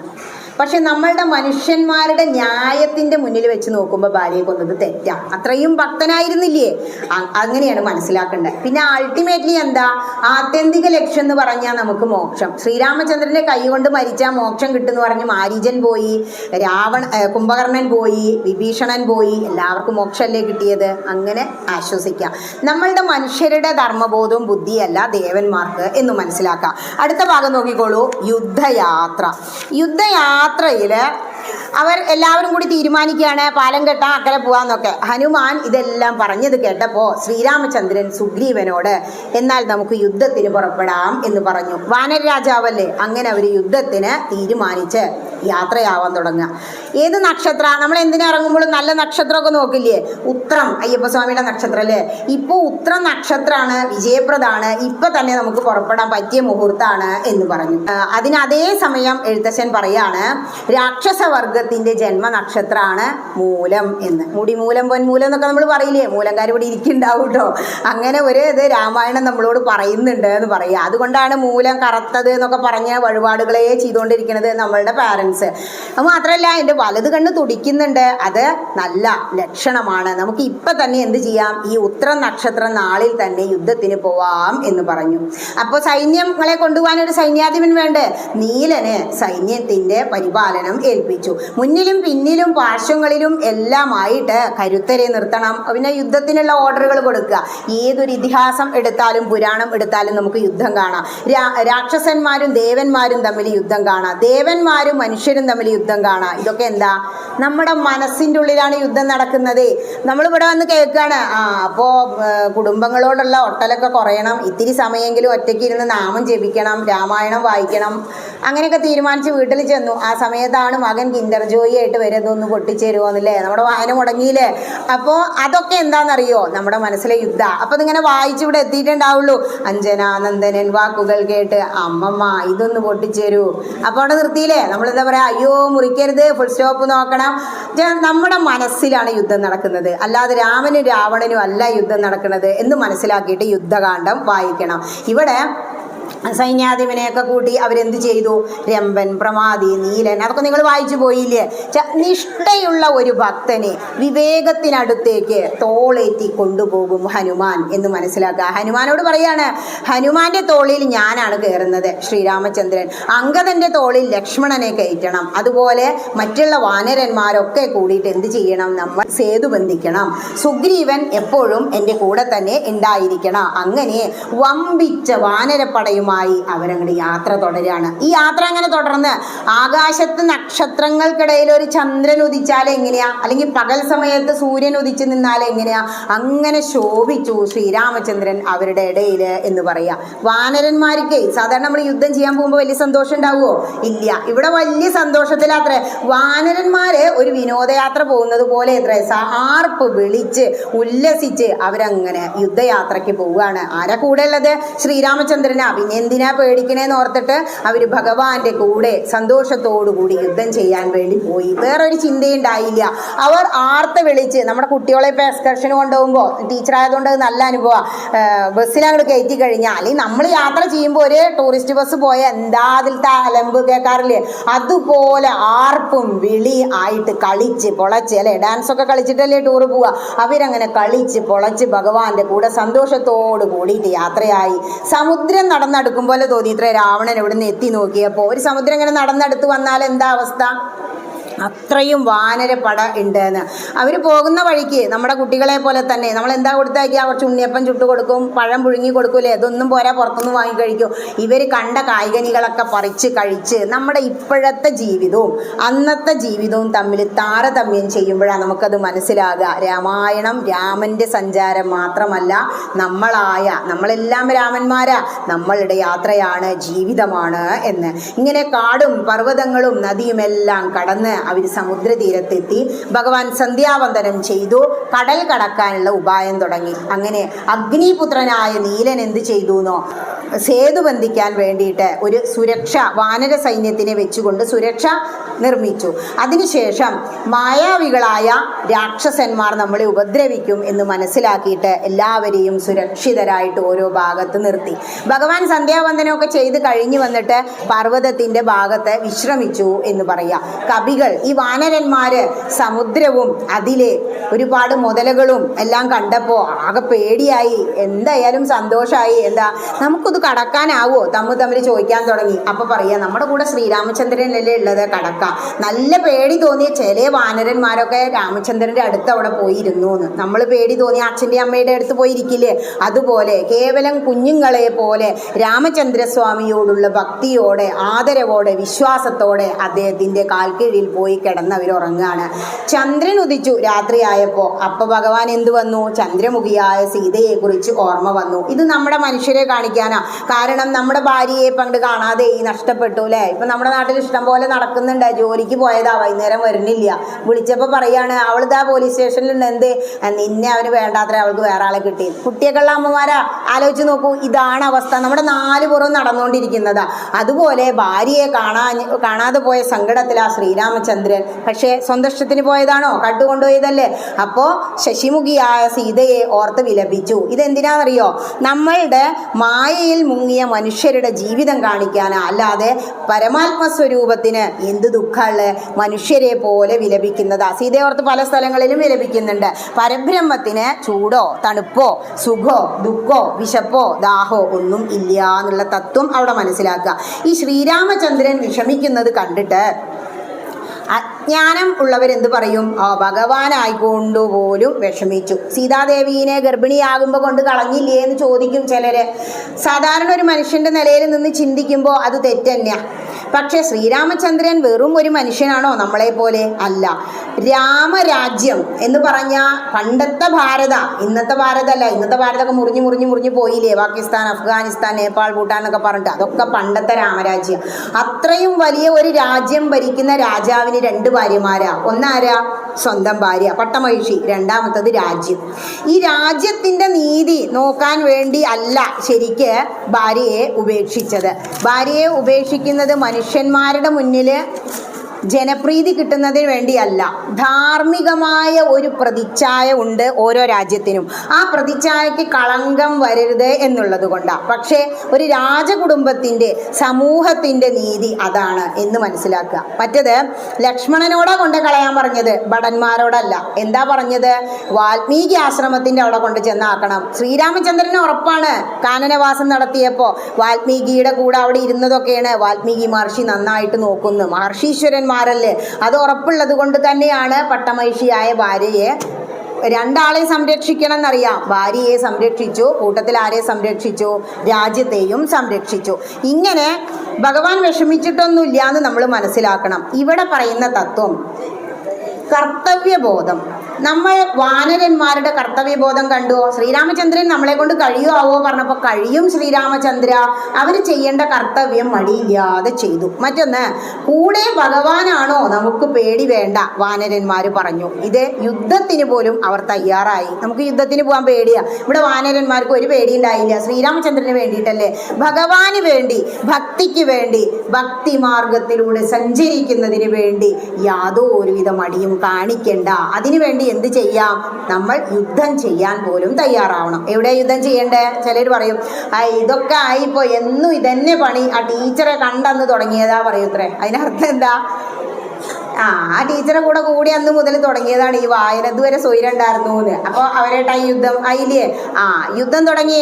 നിങ്ങൾ അവിടെ ഇരുന്ന് എന്താ ചെയ്തോളൂ മനുഷ്യ, ഞാനല്ലേ വായിക്കണത്. അവർ തമ്മിൽ യുദ്ധമായില്ലേ? മനസ്സുകൊണ്ടൊരു പ്രശ്നമായില്ലേ?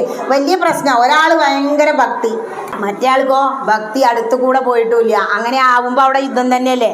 അല്ലാതെ ഇവിടെ രാമനും രാവണനും യുദ്ധം ചെയ്യണമെന്നല്ല മനസ്സിലാക്കേണ്ടത്. നമ്മുടെ മനസ്സിനുള്ളിലെ യുദ്ധങ്ങൾ നമ്മൾ എന്തിനു വേണ്ടി യുദ്ധം ചെയ്യണം?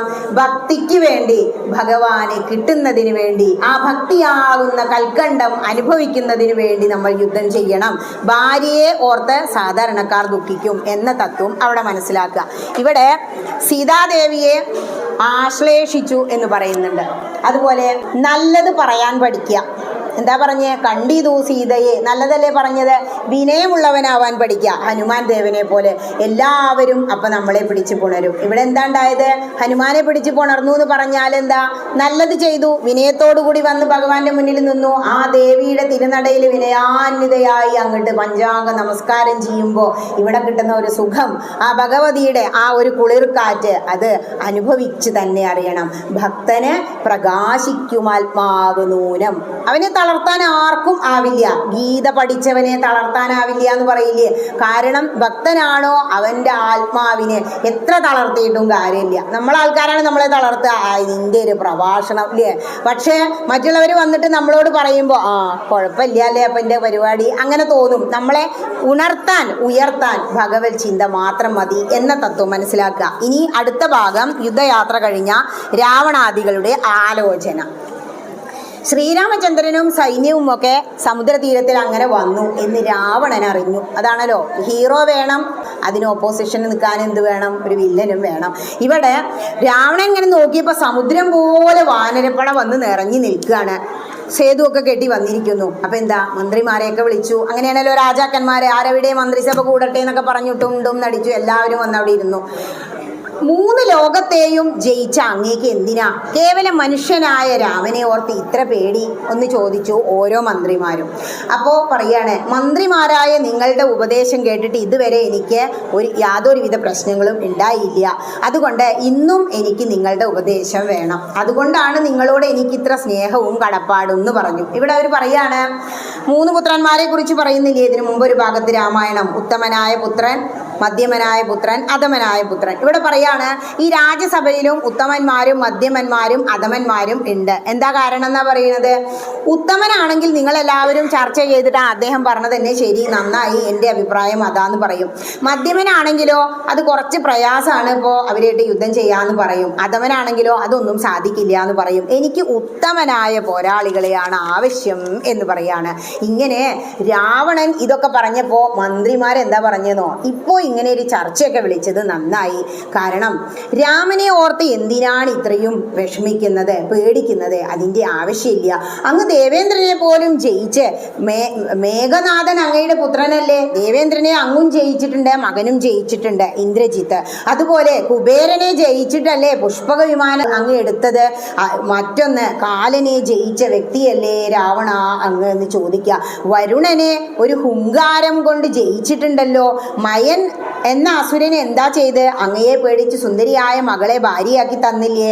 ഈ അസുരന്മാർ പോലും അങ്ങേക്ക് കപ്പം തരുന്നുണ്ട്. കാരണം എന്താ? അങ്ങേ പേടിച്ചിട്ടല്ലേ. പിന്നെയാണോ ഈ മനുഷ്യരെ ഇത്രയും പേടി? മാത്രല്ല അങ്ങ് കൈലാസപർവ്വതം എടുത്ത് അമ്മാനമാടിയിട്ടില്ലേ? എന്നിട്ട് എന്തിനാ ഈ കേവലം മനുഷ്യനായ ശ്രീരാമചന്ദ്രനെ പേടിക്കുന്നത്? അന്ന് ശ്രീപരമേശ്വരൻ തന്ന ചന്ദ്രഹാസം കയ്യിലില്ലേ എന്ന് ചോദിച്ചു.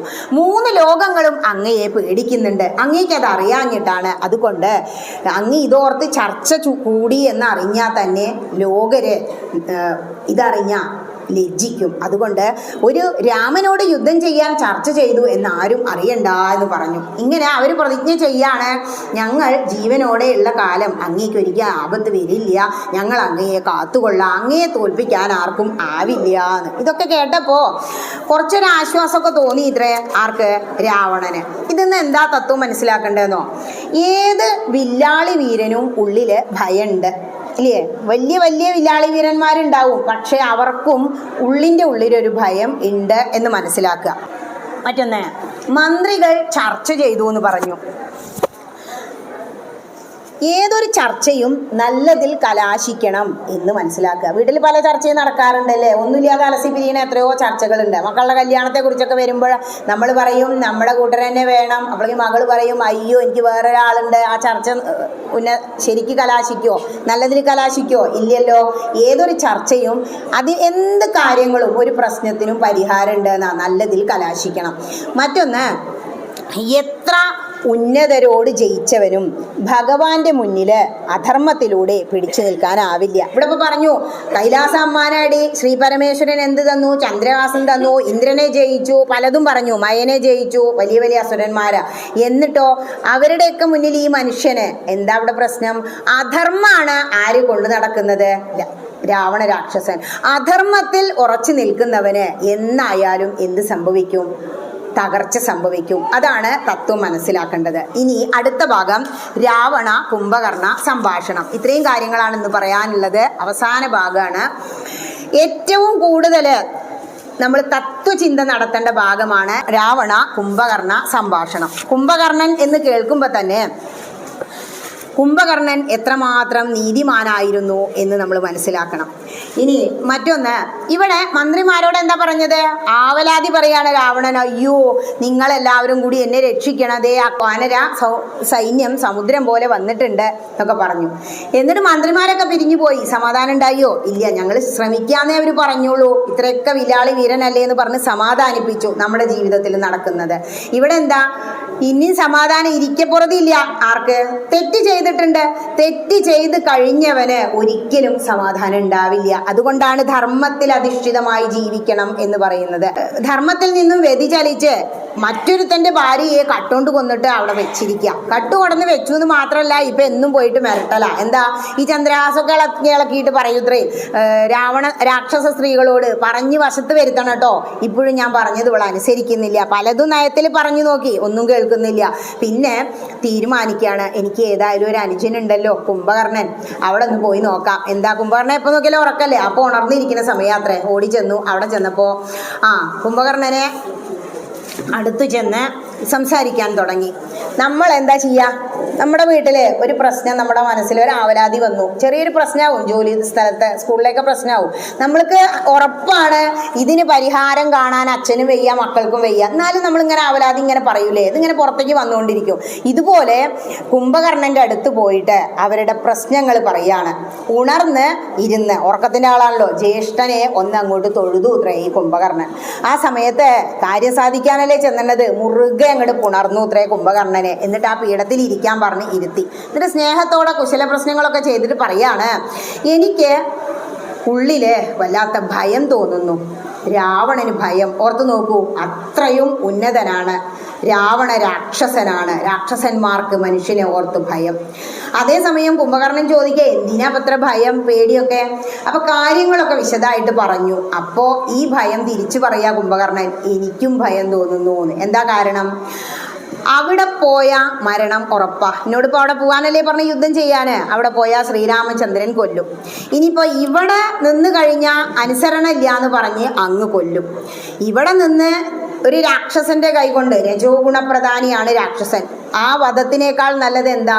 തീർച്ചയായിട്ടും ദേവത്വം നേടാം രാമചന്ദ്രന്റെ കൈകളാൽ വധം കിട്ടിയ. അതുകൊണ്ട് എന്ത് ചെയ്യാം, അവിടെ പോവാം എന്ന് തീരുമാനിച്ചു. കുറേ പറഞ്ഞു കൊടുത്തു, പക്ഷെ ഒന്നും സ്വീകരിച്ചില്ല. ഏതായാലും ശ്രീരാമചന്ദ്രനോട് പിണങ്ങിക്കഴിഞ്ഞാൽ നന്നല്ല, സജ്ജനത്തോടു വൈരം വൃഥാ. സജ്ജനങ്ങളോട് വൈരം വെച്ച് പുലർത്തിയാൽ കഥ കഴിഞ്ഞു എന്ന് കൂട്ടിക്കോളൂ എന്ന് പറയാ. ഇനി നിങ്ങൾ ആ ഭാഗം നോക്കിക്കോളൂ, രാവണ കുംഭകർണ സംഭാഷണം.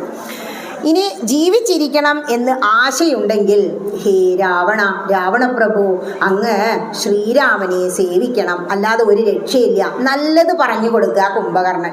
കുംഭകർണൻ ഞാൻ പറഞ്ഞില്ലേ, തമോ ഗുണപ്രധാനിയാണ്, പക്ഷേ ഭക്തിയുള്ളവനാണ്. ഇവിടെ എന്താ പറഞ്ഞു കൊടുക്കുന്നത്? ശ്രീരാമനെ പോയി സേവിച്ചോളൂ, എങ്കിൽ രക്ഷപ്പെടാം. ഇവിടെ പറയാണ്, ജീവിച്ചിരിക്കയിൽ ആഗ്രഹമുണ്ടെങ്കിൽ സേവിച്ചു കൊള്ളുക രാമനെ നിത്യമായി. രാമൻ മനുഷ്യനല്ലേകസ്വരൂപനാം ശ്രീമാൻ മഹാവിഷ്ണു നാരായണൻ പരൻ. സീതയാകുന്നതു ലക്ഷ്മീ ഭഗവതേ.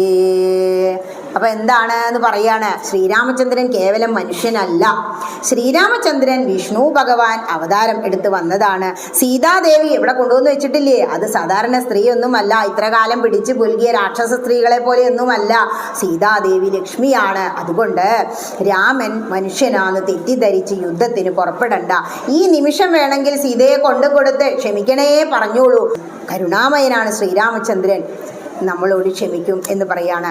ഇങ്ങനെ ശ്രീ ഭഗവതി ജനിച്ചത് തന്നെ അങ്ങയെ നശിപ്പിക്കാനാണ് രാവണ എന്നും പറഞ്ഞു കൊടുത്തു. പിന്നെ എന്താ വേണ്ട, ഇങ്ങനെ സംഭവിക്കാൻ എന്താ കാരണം എന്നൊക്കെ ചിന്തിക്കുന്നുണ്ടാവും. അതിനെന്താ കാരണം? അടുത്ത ഭാഗം നോക്കിക്കോളൂ. മോഹേന നാദഭേദം കേട്ടു ചെന്നുടൻ ദേഹനാശം മൃഗങ്ങൾക്കു വരുന്നിതു. മീനങ്ങളെല്ലാം രസത്തിങ്കൽ മോഹിച്ചു താനേ വെളിച്ചം വിഴുങ്ങി മരിക്കുന്നു. അതായത് ഇവിടെ പറയാണ്, ഇന്ദ്രിയങ്ങളുടെ പിന്നാലെ പോകുന്ന മനുഷ്യന്മാർക്ക് ആപത്തൊഴിഞ്ഞ സമയം ഉണ്ടാവില്ല. എപ്പോഴും നമുക്ക് ഇന്ദ്രിയങ്ങളെ, 5 ജ്ഞാനേന്ദ്രിയങ്ങളും 5 പഞ്ചേന്ദ്രിയങ്ങളും കർമ്മേന്ദ്രിയങ്ങളും, അവയെ സുഖിപ്പിക്കാൻ വേണ്ടി മാത്രം ശ്രമിച്ചാൽ എന്താ കുഴപ്പം? അവന് ദുഃഖങ്ങളെ ഉണ്ടാവും. അതിന് ഉദാഹരണം ഭാഗവതത്തിൽ പറയും പോലെ പറയാണ്, ശബ്ദം കേട്ടിട്ട് മൃഗങ്ങൾ ആപത്തിൽ പോയി ചാടി മരിച്ചു വീഴുന്നു. രസത്തിന്റെ പിറകെ പോയി ഓരോ മീനുകള് എന്ത് ചെയ്യുന്നു? ചൂണ്ടയിൽ കുരുങ്ങുന്നു. അതുപോലെ ശലഭങ്ങൾ അഗ്നിയിൽ വന്ന് വീണ് മരിക്കുന്നു. ഇതൊക്കെ നമുക്ക് അറിയുന്ന കാര്യങ്ങളാ, ഭാഗവതം അറിയുന്നത് കൊണ്ട്. ഹേ രാവണ, ജ്ഞാനിയായ അങ്ങേക്ക് അറിയാം ഇതൊന്നും ശരിയല്ല എന്ന്.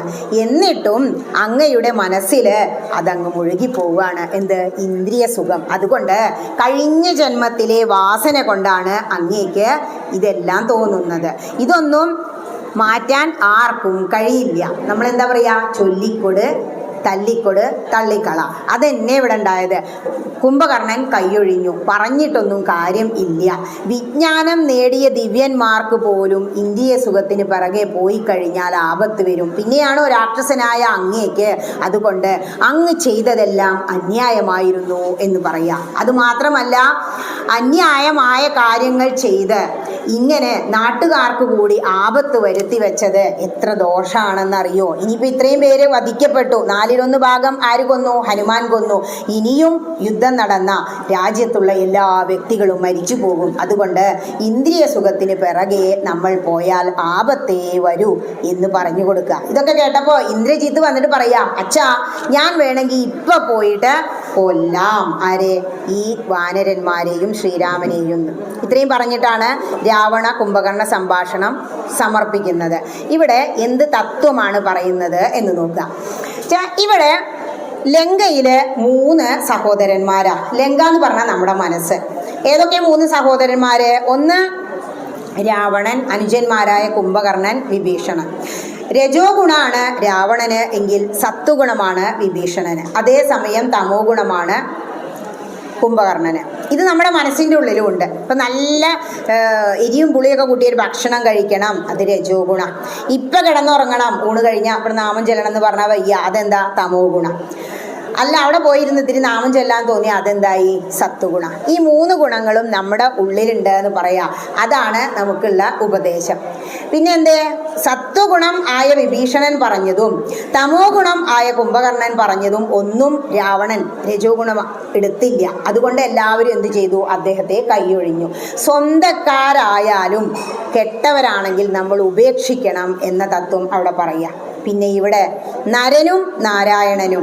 നമ്മൾ നരൻ മനുഷ്യന്മാരെ നാരായണനിലേക്ക് ഉയർത്തണമെങ്കിൽ ഒരണ പൈസയുടെ കുറവേ ഉള്ളൂ. നരനും നാരായണനും എന്ന് പറഞ്ഞാൽ അവിടെ ഒരു അണയുടെ കുറവല്ലേ? ആ ഒരു ചെറിയ കുറവ് കൊണ്ടാണ് നമ്മളെല്ലാം അങ്ങനെ ആത്മീയതയിലേക്കും ഭക്തിയിലേക്കും വരാതെ കഴിയുന്നത്. ഹരേ നാരായണ. മറ്റൊന്ന്, ഇവിടെ വിഭീഷണൻ ആരാണ്? വൈഷ്ണവ ഭക്തന. പറയുമ്പോൾ രാക്ഷസനാ. ജനിച്ച വംശമോ കുലമോ ഒന്നും അല്ല. സൽചിന്തയും സൽക്കർമ്മങ്ങളുമാണ് മഹത്വത്തിന് അടിസ്ഥാനം. അതുകൊണ്ടാണ് നാളെ വിഭീഷണനും രാവണനും തമ്മിലൊരു സംഭാഷണമുണ്ട്. ഭഗവാന്റെ അടുത്തേക്ക് വിഭീഷണൻ ചെല്ലുമ്പോൾ അങ്ങോട്ട് സ്വീകരിക്കണ്ടെന്ന് പറഞ്ഞിട്ടും ആ ഭാഗം നാളെ പറയാം. ഏതായാലും കുംഭകർണന്റെ നീതിവാക്യം എന്ന ഭാഗത്തില് കുംഭകർണൻ ഒരു ഉപദേശം കൊടുക്കുന്നുണ്ട്. അത് വരാൻ പോകുന്ന ഭാഗമാണ്. ഭക്തി കണ്ടാൽ പ്രസാദിക്കും രഘുത്തമൻ, ഭക്തിയല്ലോ മഹാജ്ഞാനമാതാവിടു, ഭക്തിയല്ലോ സദാ മോക്ഷപ്രദായിനി, ഭക്തിഹീനന്മാർക്കു കർമ്മവും നിഷ്ഫലം. എന്തേ വേണ്ടു? ഭക്തി, അത് മാത്രം മതി. അതിനപ്പുറമായിട്ട് നമുക്ക് ആർക്കും ഒന്നും വേണ്ട. ഭക്തി ഇല്ലേ, അവൻ എന്തെല്ലാം നാമം ജപിച്ചിട്ടും മറ്റ് കർമ്മങ്ങൾ ചെയ്തിട്ടും കാര്യം ഇല്ല. അത് എന്ത് ചെയ്യണം? ഭക്തിയെ വളർത്തുക. ഭക്തി വളരാൻ എന്ത് വേണം? നാമജപം, സത്സംഗം, ഗ്രന്ഥപാരായണം, ഇതെല്ലാം അശ്വമേധ യാഗത്തിന് തുല്യമാണ് എന്നാണ്. സൽക്കർമ്മങ്ങളാ, ക്ഷേത്ര ദർശനം, ഇങ്ങനെ ഇരുന്ന് സത്സംഗം കൂടൽ, നാമജപം, ഇതൊക്കെ. നാളെ ശുഗൻ വളരെ നർമ്മപ്രധാനമായ ഭാഗമാണ് പറയാനുള്ളത്.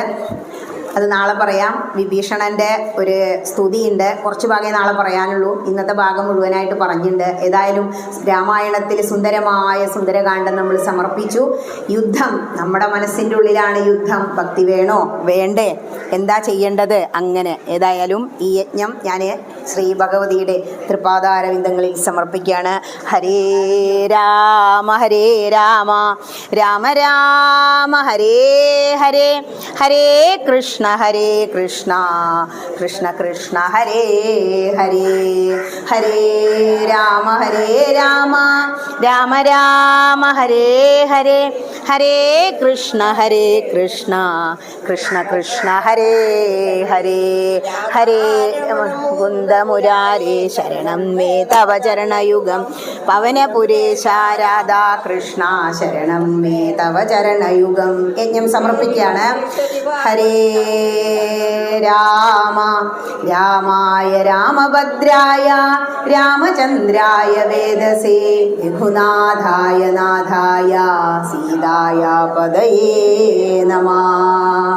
പൂർവം രാമതപോവനാനിഗമനം ഹത്വാ മൃഗം കാഞ്ചനം വൈദേഹ്യരണം ജടായുമരണം സുഗ്രീവ സംഭാഷണം വാലിനിഗ്രഹം സമുദ്രതരണം ലങ്കാപുരിദഹനം പശ്ചാത് രാവണ കുംഭകർണമദനം ഏതസ്യ രാമായണം. കല്യാണശീലതപ നല്ല കഥാവിലാസം വല്ലാതെ ചൊല്ലി മമ ബാലിത കൊണ്ടിതാനും എല്ലാം പുറത്തു മമ സങ്കടമാശു തീർപ്പാൻ വില്വാദ്രിനാഥ കരുണാകര രാമചന്ദ്ര. ആദിത്യനെന്റെ ഹൃദയത്തിലിരുട്ടു പോകാൻ ജ്യോതിസ്സു പോലെ ഹരി എന്നിവ രണ്ടു നാമം ബോധിച്ചു തന്ന ഗുരുവിന്റെ പാദദ്വയത്തിൽ ഭാവിച്ചു ഞാൻ മലരിട്ടിത കുമ്പിടുന്നേൻ. കായേന വാചാ മനസേന്ദ്രിയർവാ ബുദ്ധ്യാത്മനാ വാ പ്രകൃതിർസ്വഭാവാൽ കരോമി യദ്യത് സകലം പരസ്മൈ നാരായണായേതി സമർപ്പയാമി നാരായണായേതി സമർപ്പയാമി സർവം ജഗദംബികായേതി സമർപ്പയാമി. ഓം സ്വസ്തി പ്രജാഭ്യഃ പരിപാലയന്താം ന്യായേന മാർഗേണ മഹിം മഹീശാ ഗോബ്രാഹ്മണേഭ്യഃ ശുഭമസ്തു നിത്യം. ലോകാ സമസ്താ സുഖിനോ ഭവന്തു ലോകാ സമസ്താ സുഖിനോ ഭവന്തു സമസ്തലോകാ സുഖിനോ ഭവന്തു. ഓം ശാന്തി ശാന്തി ശാന്തി. ഓം ഹരി തത്സത്.